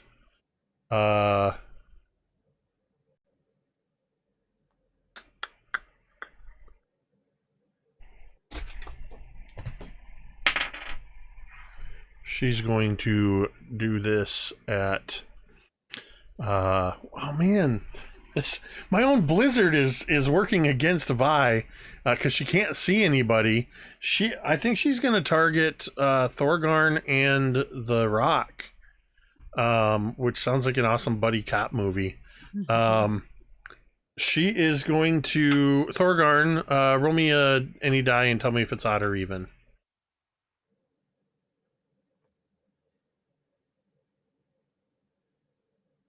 Looks like he said even, but he was muted. Oh.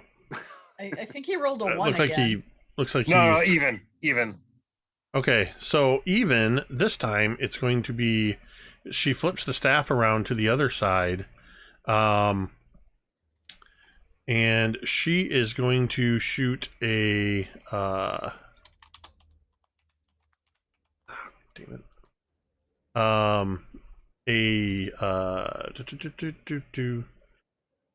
that's nope. Where did it go?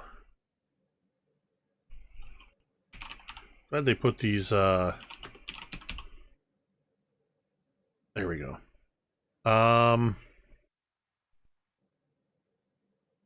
Yep, she's shooting a cone of cold at Thorgarn and the Rock. So you need to make a Constitution saving throw. Domain die? That's better. I'd say 26. Okay, so you only take half. The Rock needs to make this as well. Its con is con save. Wow, the Rock fails. I'm going to roll this on the character sheet because it's easier. So that is going to be 39 points of cold damage, halved to 20 for you, Thorgarn. And then halved yet again to 10 because I am resistant to cold. Well, it's halved because of your resistance. But I passed the save. Oh yeah, sorry, yeah. I know how to play D&D. Trust me. I'm like, wait a second. I had a 26. Yeah. I'm sure that passed. Nope, you're good. But the Rock is going to take the 39 points of cold damage. As Vi, anybody that can hear can just hear Vi laughing maniacally. As she is also going to... So it was an action to use the spell. She's going to just begin walking towards the blizzard where the Frostmaiden's final form is. She's just going to walk her 30 feet, which will bring her just into the edge, her hair and her cloak whipping in the wind. And that then brings us to... I hate to be this guy, but Storm of Vengeance is still going, right? Yes, you are correct. She has not taken any Cool. damage. So yes, thank you, Dan. No problem. that can't possibly be a problem for anybody. As the Storm of Vengeance in the 4th round, hailstones begin raining down around you all. Everybody's going to take 10 points of bludgeoning damage. I'm pretty sure I have total cover from that. Actually, that's a good point. Yes, you do. Is it cold damage? No, it's bludgeoning damage. I'm gonna send my spectral ancestors over to Rolo to. You can't see Rolo. Oh, damn it! I can't see anybody up it. Wait. Oh, yeah, that's right. Because I'm in the blizzard. Yep. Never mind, Jacob. All of this Beautiful face. Frostmaidens and evil druids and all of this stuff, and the most baneful thing here has been this 30-foot blizzard. The rock is going to take... So here's after all of this massive cold damage, I'm pretty sure he's just going to drop me and go target Vi, right? Right. So here's a weird thing. Vi takes that damage too, right? Yeah. All right. So That's she, actually she has to make a save to see if she's actually, yeah, you're right. Storm, right? You're right. Because it's indiscriminate. It hits everybody under the cloud. You are correct. So please break your own damn concentration. I'm going to... All right. I'm going to say that without... Well, I'm not going to say this. It's just going to happen. She rolled a 4. So she's going to... I'm going to have it fail if she gets hit in the head with a large chunk of ice, because she should have also, except for the lightning damage, she would have taken the the acid damage as well. She might have passed that, but it's let me just double check what her con is. No, she'd failed that anyway. So that's only a 7 on her roll. So yeah, the Storm of Vengeance begins to abate. Thank you for the reminder and reminding me about the con check. So yes, the Storm of Vengeance has abated. It is the rock's turn, unless I forgot something else. The rock is going to... It's about 10 feet from the edge. It is going to fly out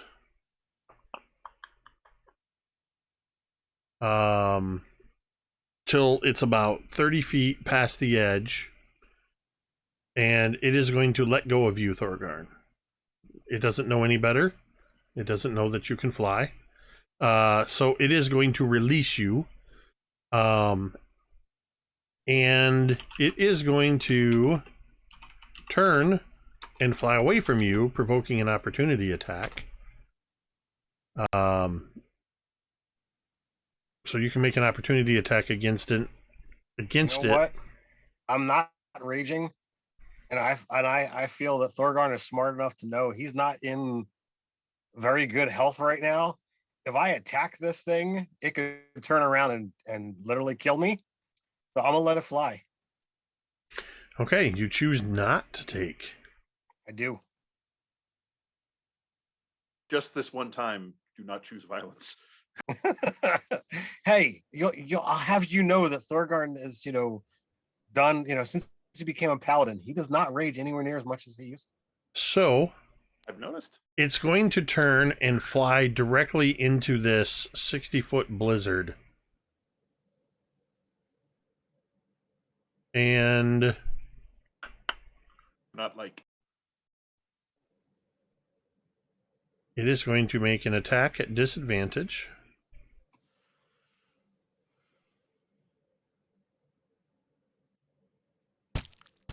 I mean, if it's going to grab Vi, I'm cool with that.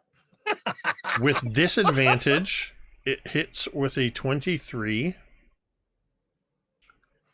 And it deals Roll, dang it. It deals 24 points of damage. The target is grappled, so let's see, it flew 30. Turns around, comes back 30. So it still has 90 feet of flight. So it does have enough, as for a moment, Talmud and Vi see the rock disappear into this blizzard, barely. This thing, you see it almost like you see the tips of its wings sort of sticking out as it sort of flares.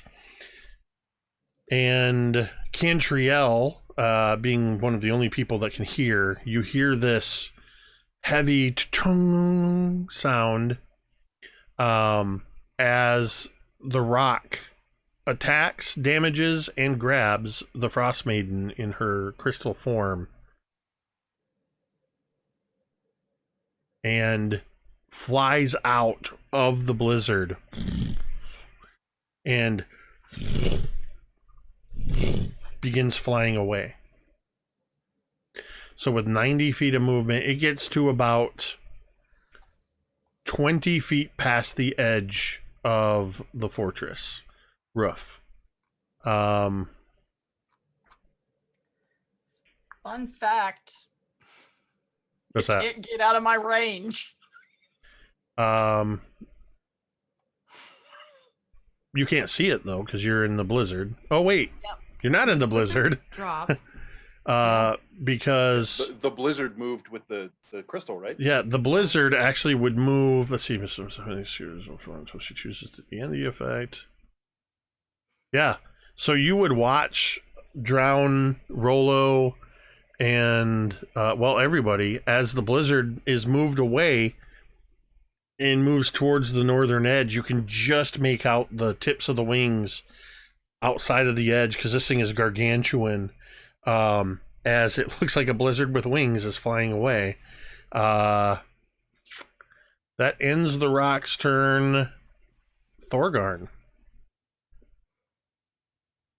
All right. So I saw all of this transpire, right? Yep. So would I be able to move and throw Forge Fane at the crystal? You can't see the crystal. The crystal is in the midst of the blizzard. Okay, so all you can see is the blizzard and the rock's wings emerging from the blizzard. I mean, you could blind fire at the center of the blizzard, but yeah, I mean, you could attack with disadvantage. Sure. So that's what I'll do. Well, those are two nice rolls. So first attack is a 27. A second attack is a 24. All right, go ahead and roll damage.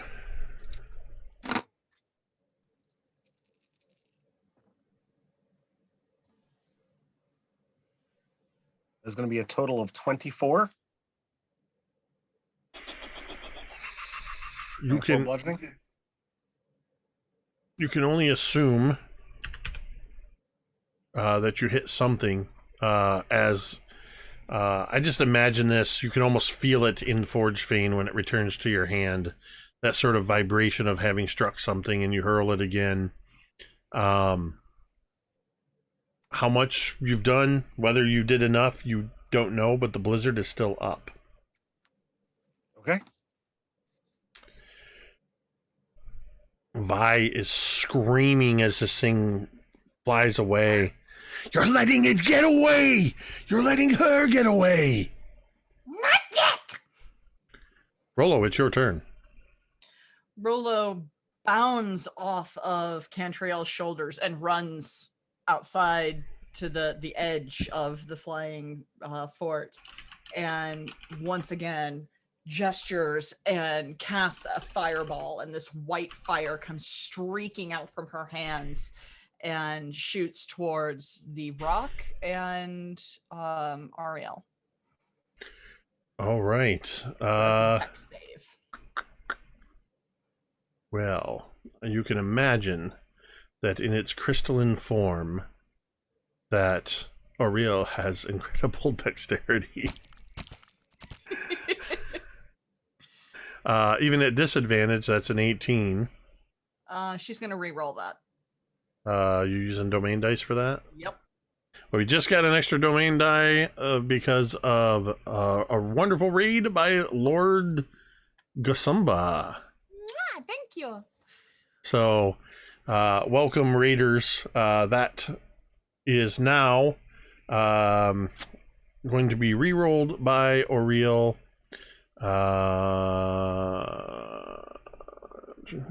Rolling again at disadvantage, and this time it is a 4. That will work. The rock has to roll dexterity at disadvantage. That is going to be a natural 9. Awesome. Then they can both take 96 of fiery wrath. 96. 96. I regret everything. 38 points of damage. Of fire damage. 38. You said 38. 38. 38 damage. Let me just check something here. Okay. So you see within this blizzard, you see this just explosion of fire. And you can see within you momentarily, just for a fraction of a second, you see the crystal silhouetted inside this blizzard. You see the rock as its talons are gripping it. And the flames ignite some of the feathers on the rock, and it still continues flying, and the crystal is still in its talons.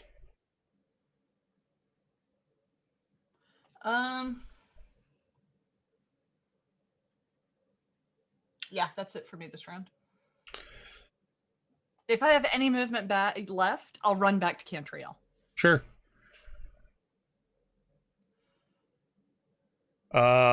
Talmud, it is your turn.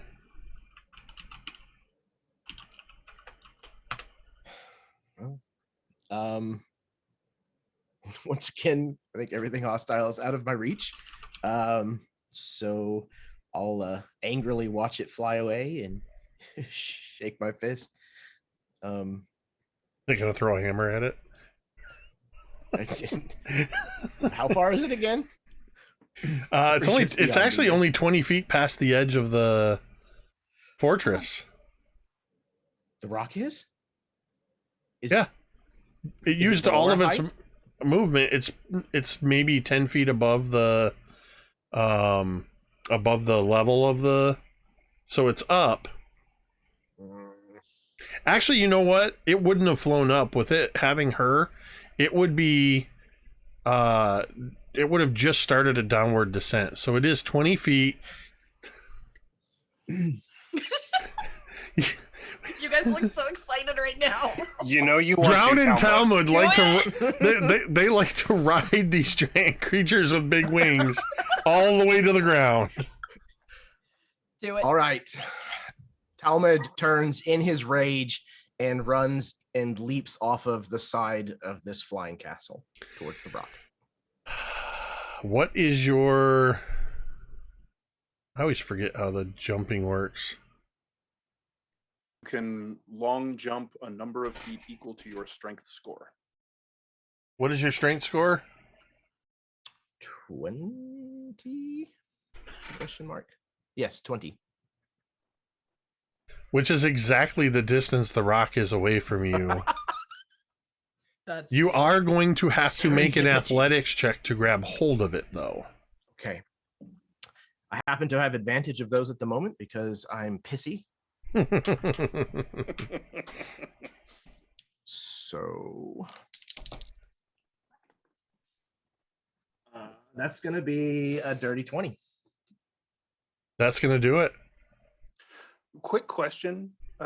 Jake, how high up is the castle again off of the ground? You've never fully gotten that sense. I would say because you had time to look over the edge, I will allow anybody that wants to make an insight check to see if you could get a good range estimation or investigational work. Yeah. Oh, good, lovely. Yeah. Sure. Oh yes, investigation is so much better. Yeah. That is not. Dirty 20. That'll do it. 17. That's good enough. This is a terrible plan. It's worked twice, so now this is going to be the time that it does not work. Third time's the charm. You know that you're pretty sure you're about 1,000 feet up. Okay. All right. Okay. Glad you stuck the Interesting. landing.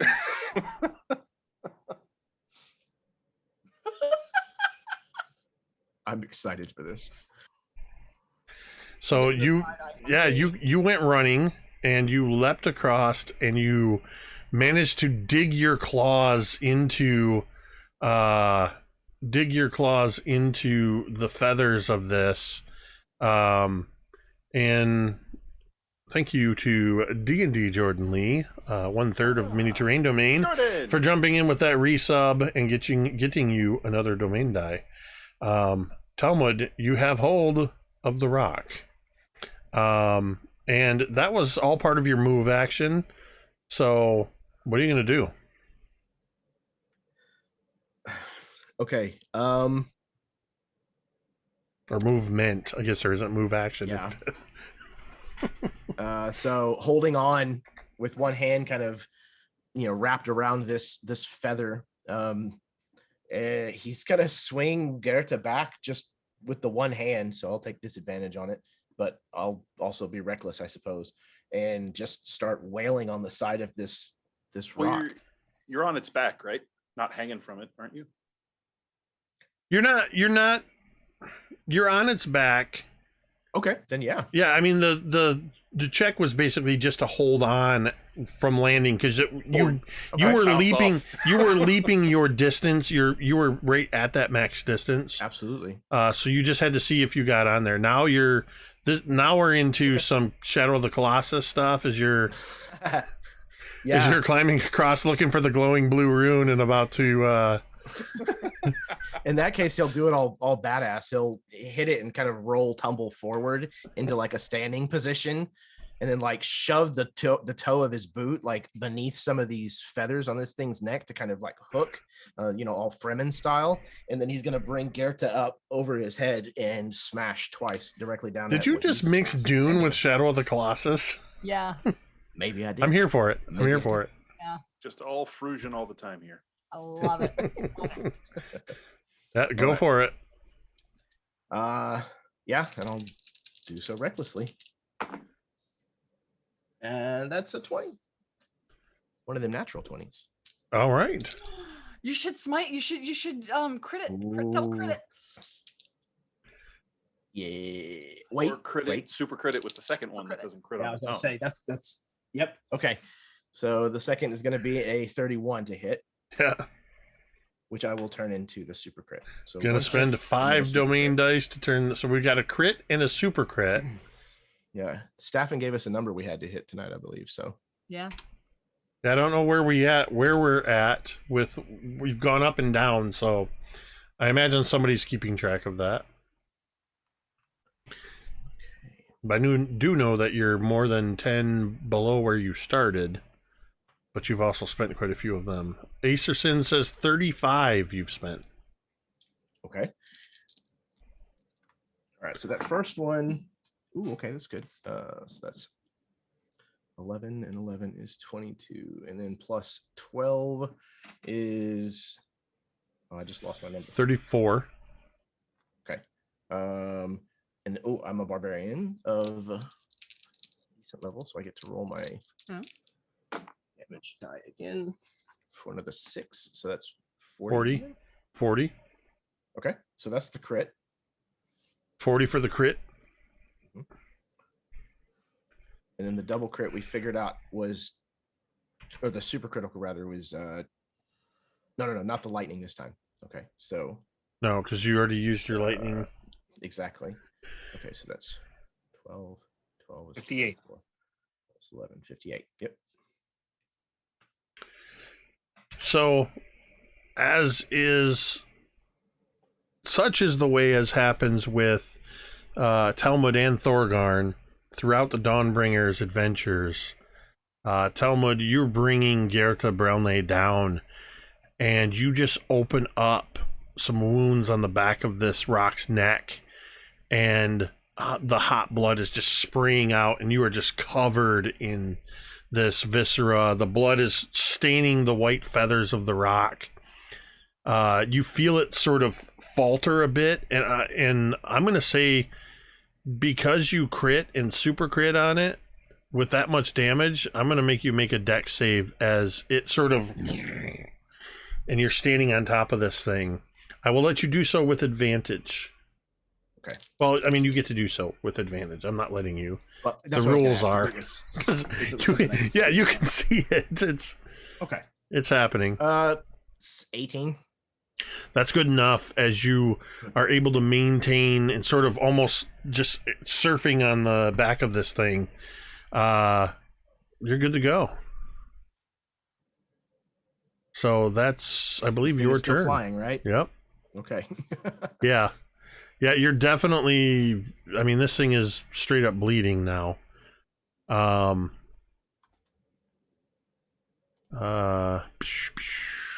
Let's see. I don't know if she can do anything here.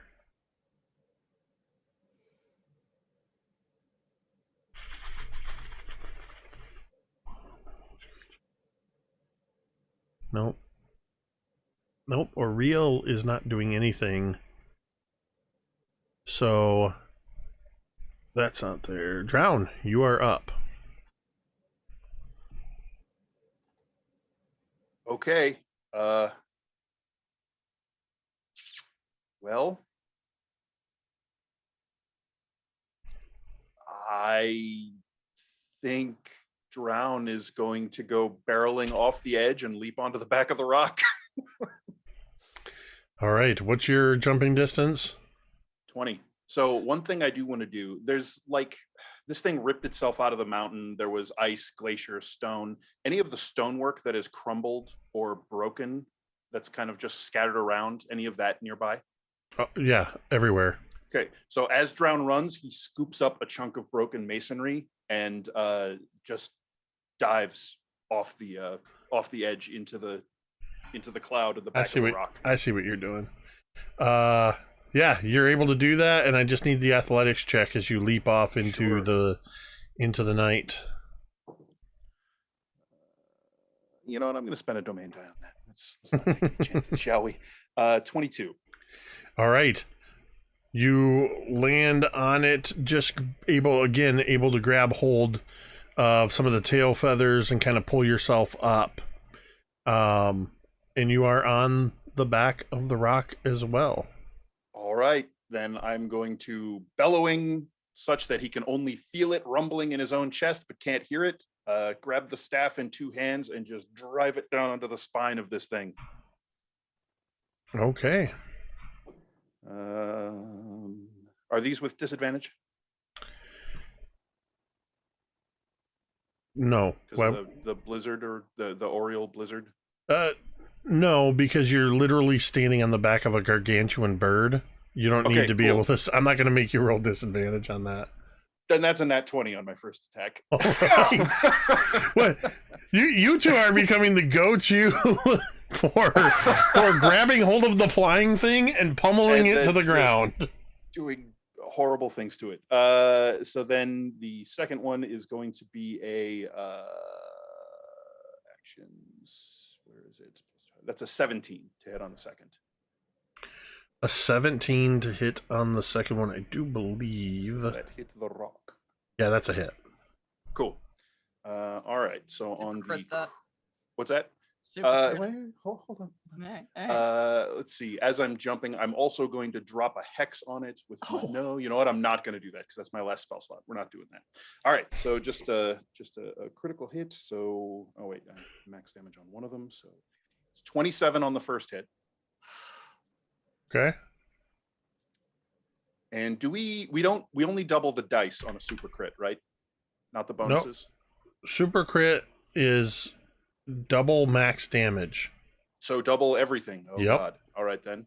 Yes, indeed. Okay, then Drown will drive his staff into the creature's back, expending his final spell slot to do an Eldritch Smite and burn 5 dice to super crit it. Oh! Okay. That's beautiful. So let me just mark off that. Okay, now we have Run Dry. That's 148 damage. Are you kidding me? It had 142 hit points left. Featherfall reaction. So, hold on. I got to straighten out these domain dice real quick. Yeah, I'm looking over, and yep, after that first attack, you knocked it down to 142. So, as you strike it, well, you got the killing blow, Drown, so you describe what it looks like as you kill the rock. All right. So Drown bellowing at the top of his lungs, this deep bass rumble. His tattoos all flare with this searing green energy that runs down the staff. And then with this just massive explosion of light, it drives down and you hear this this deep crack as the rock's spine shatters in its back. And you don't hear this, Drown. I don't hear shit. Talmud, I don't remember. Were you deafened? So you don't hear it. Only probably Cantriel's one of the only ones I think that wasn't deafened. Thorgarn wasn't deafened. And Thorgarn, you just hear this as the rock's wings suddenly fold upward and it sort of banks hard and immediately dips with Thorgarn and Talmud on its back. The spray of blood shooting up behind it. Featherfall on my falling comrades as my reaction. What's the range on it? 60 feet. 60 feet. So you were in the middle, so it's 35. They're 55 feet away, so... Oh my God. Because the rock was 20 feet over, Cantriel and Rollo were in the middle of the roof, of the roof, so... Just because it's not going to matter now, my plan was we were going to get a round of falling, so I was going to teleport us with the helmet back up onto the Citadel as we were plummeting. I figured that was your plan when you scooped up a piece of the Citadel. Yep. So... You want to hear my plan? I was going to shove 2 javelins under the muscles of its wings and tie a rope between them and just pull as hard as I could. Oh my God, try to glide it down. So... Oh, we have terrible plans. That's kind Well, of here's the thing, though. So Talmud and... Or no. Talmud I and would Drown. also like to Featherfall the Frostmaiden. The Frostmaiden is... You can't see because of the Okay. blizzard. Okay. Also, what is the rate of falling with the Featherfall? Because they're out 60 over feet. open air, so you are still going to fall. Close to 60 feet per round until the spell ends. Spell lasts 1 minute. 1 minute. So... The creature lands before it ends. It takes no damage and can land on its feet, and the spell ends. So with here's it. the funny part. We're still going to fall about 100 feet. Yeah. Yeah. So yeah, you're falling slowly. You're almost like as the rock sort of breaks away beneath you. The blizzard holds in the air, and we're still going to hold initiative order because the blizzard is still there, 30 feet out. And yeah. Yep. Drown. Yes.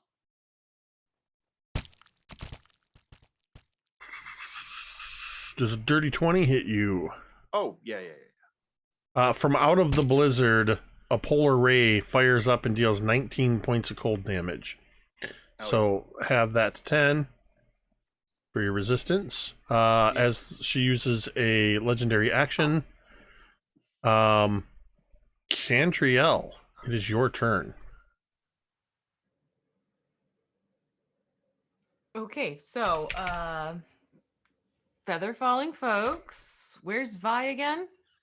Vi is about 30 feet away from you. Okay. Well, Mother's not happy with Vi.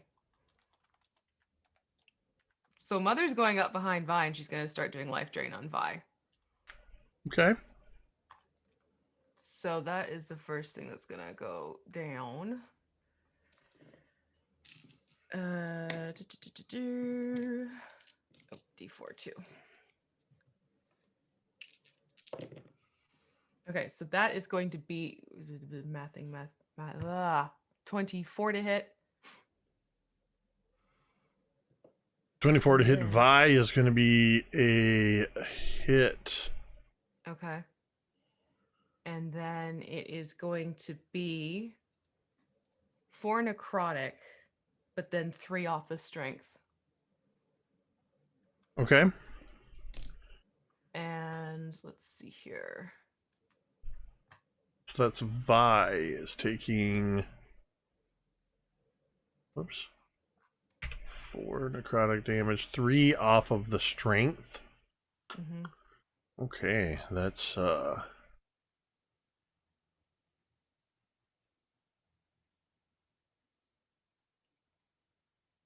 And then oh, that's not right. We'll do an override. 9. I think. Yeah.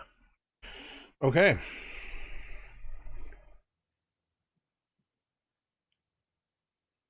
And then let's see here. Did we ever come to a decision about whether it was lesser restoration or cure wounds? With For Shovelin? Just remove curse. It was remove curse. That's what I mean. Sorry, remove curse. Okay, so it was remove curse. Okay. Then let's see here. Quite frankly, Cantriel is very pissed with Vi.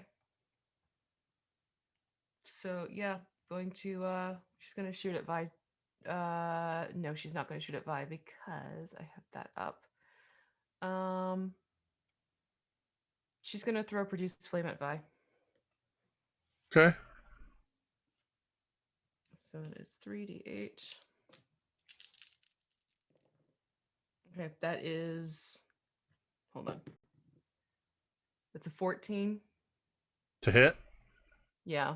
That will hit. It will hit? Yes. Okay. So then that is 15 fire. Vi is going to hold a hand up, and you see she tries to grab the fire out of the air, and some of the flames dissipate. She's going to use absorb elements to reduce that by 4. So she's only going to take 11 points of fire damage. Okay. Actually, she's even going to take less than that. Because she is resistant, as you can see. The flames just sort of hit her hand. She like grabs at it, and you see it singes up her hand and arm a little bit, but does nowhere near the damage you had intended. And she just does the Bavmorda looking at you. You're going to have to try harder than that, Cantriel.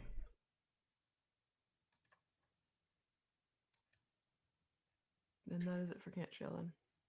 Is that... Wait, is Rolo nearby? Rolo's on your shoulder, I believe. Okay.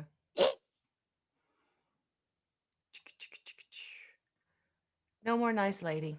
And she's giving you inspiration. I can't hear it. Rolo can't Oh, hear that's it. right. Rolo's still deaf. Yeah, the deafness persists for 5 minutes. Right. Yes, and that's it.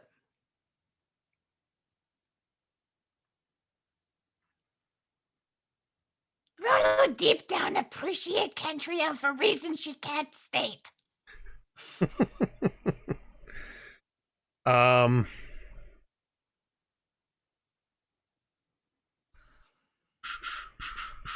Yeah. Vi is going to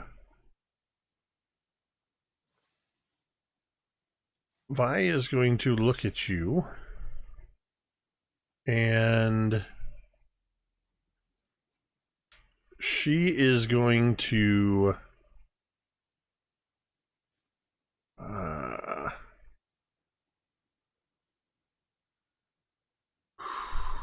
$10 feet.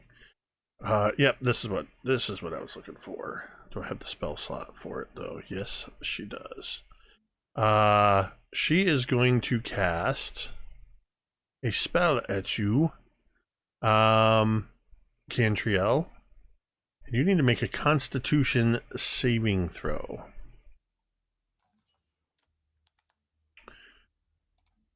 I'm going to roll some damage. Oh, jeez, that was loud.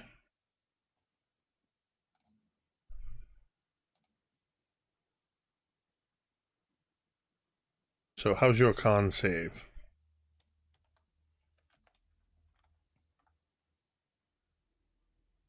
The 9. How much? 9. The main die? I already used one. Use so- another one. Look, I used Uh, 3 earlier. Okay. At the 12.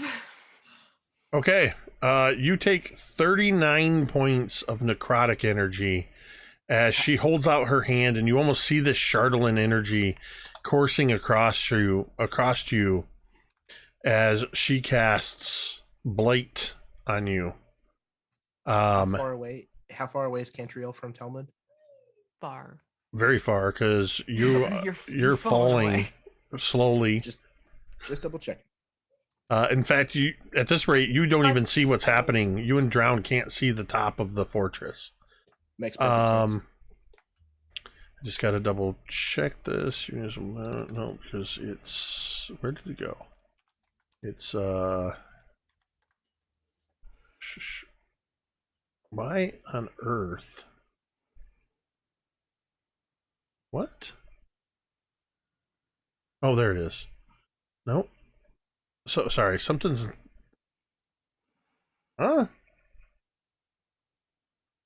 Vi's character sheet is a druid, and it's showing me sorcerer.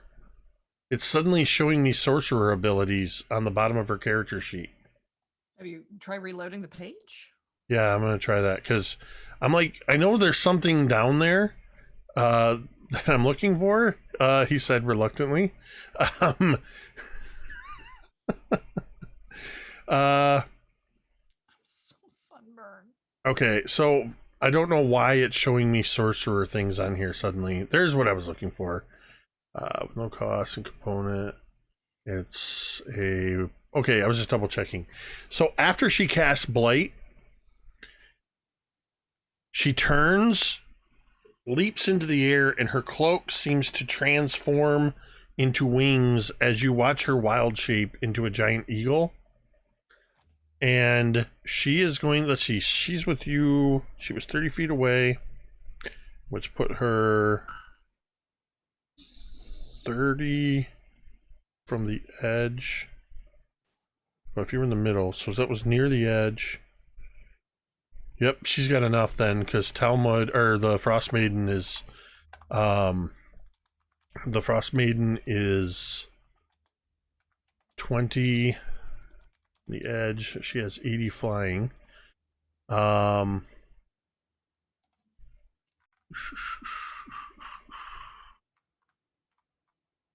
Yep, she's gonna try that. That is going to be a disadvantage because she can't see. The eagle disappears into the midst of the blizzard, and you cannot see what is happening in there.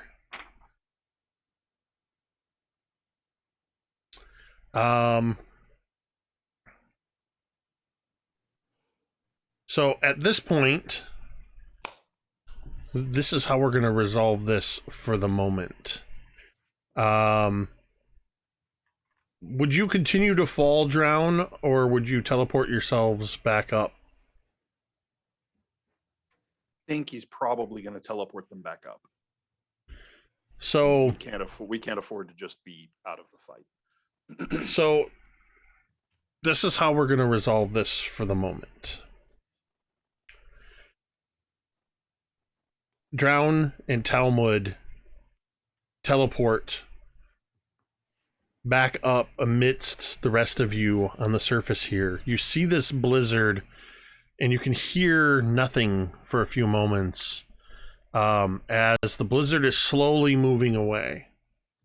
And because I know some of you still have abilities that go to a certain range, it is going to stay within a certain range. But as you all are standing there and you're watching as Vi has turned, Baron has not been seen since the rock grabbed him at the beginning. Rollo, Cantriel, Thorgarn, Talmud, and Drown, you watch as this cloud with this eagle in the midst is moving slowly northward. Cantriel, with your passive perception, you see something. Something that you personally have not seen for weeks and weeks and weeks. You have not seen it here since you've been in Icewind Dale. As you look to the east, you see on the horizon the first edge light of the coming dawn as the sun is rising over Icewind Dale for the first time in over 2 years. And that is where we're going to end tonight's session. Oh, that's awesome. You're still on the moving castle. You're still moving on the castle. And because I know some of you still have range, there's potentially something somebody might want to do, but it is starting to get late. We're already past where we normally stop. And this felt like a nice cinematic point. And it kind of, Cantriel, you were wondering this earlier, whether or not the Frostmaiden had completed her ritual. And this tells you that she did not get a chance to complete her ritual. And you have literally become Dawnbringers. I'm so proud of you guys. Alrighty. Title of the show, Roll too. Crits. Well, thank you all for just an amazing, another one of these. It happens every once in a while, a full session combat, epic boss battle. Things didn't go the way a lot of people thought they would. That Storm of Vengeance, that deafness messes you up. And that's escalating as it keeps going. It sort of hits a point of diminishing returns, I think, after a certain point. But there's still certain effects that really do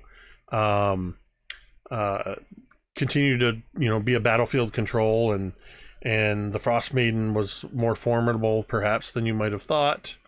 But we will be back now. This I actually forgot to tell my players this before we started, so they're hearing this for the first time. We will not be playing next week, so we will be off next week. I actually have a thing, so there will be no session next week, but we will return in 2 weeks with session. Will we return in 2 weeks? That's not a holiday, is it? It's Thursdays. There's no holidays on Thursdays. It will be 2 weeks. We'll return with session 25 to be determined. Thank you to all of the amazing people in chat who gifted subs, who resubbed. We got a couple of huge raids, so thank you. And looks like quite a few raiders stuck around, so thank you everybody. And if you're just lurking and not in the chat, that's cool. We appreciate you all the same. That is totally fine. I do want to say thank you, Ted, for reminding me. Though they are not able to play with us this summer because of the job opportunities they have taken, we do want to wish a very happy birthday to M, who plays Fig, the Clockwork Wizard. Yes, happy birthday. Today is M's birthday. Happy birthday. Happy birthday, M. We miss you and Fig. And so just a reminder that Saturday from 8 p.m. until midnight on Big Bearded Nerd 21. Dwight is, well, that is not how you type that. Big Bearded Nerd is the other third, another third with D&D Jordan Lee and myself of Mini Terrain Domain, hosting a charity painting stream for 4 hours with a whole bunch of awesome people: Ron Ogden, Petra Keel, Lloyd, Gwen, myself, and we're going to be raising money for the Trevor Project. So come on by. You might win cool things.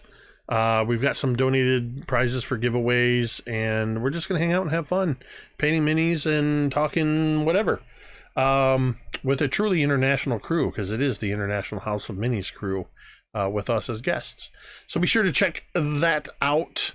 And like I said, we'll be back in 2 weeks, but on Monday we have our Scribes and Scrolls crew. It's going to be back here with another session of that new campaign set in the Candlekeep Mysteries. So come back and check that out. So the last thing I want to say, of course, is a huge thank you, as always, to Dan, V, Ted, Jeremy, and Katie, without whom it would be me just talking to myself for 3 hours. And with that, we're going to go ahead and end the stream the same way we have, not the same way, slightly different. We're going to end the same stream the same way we do every week. And you can say it with me if you want. To Dawnbringers. Mop. Mup.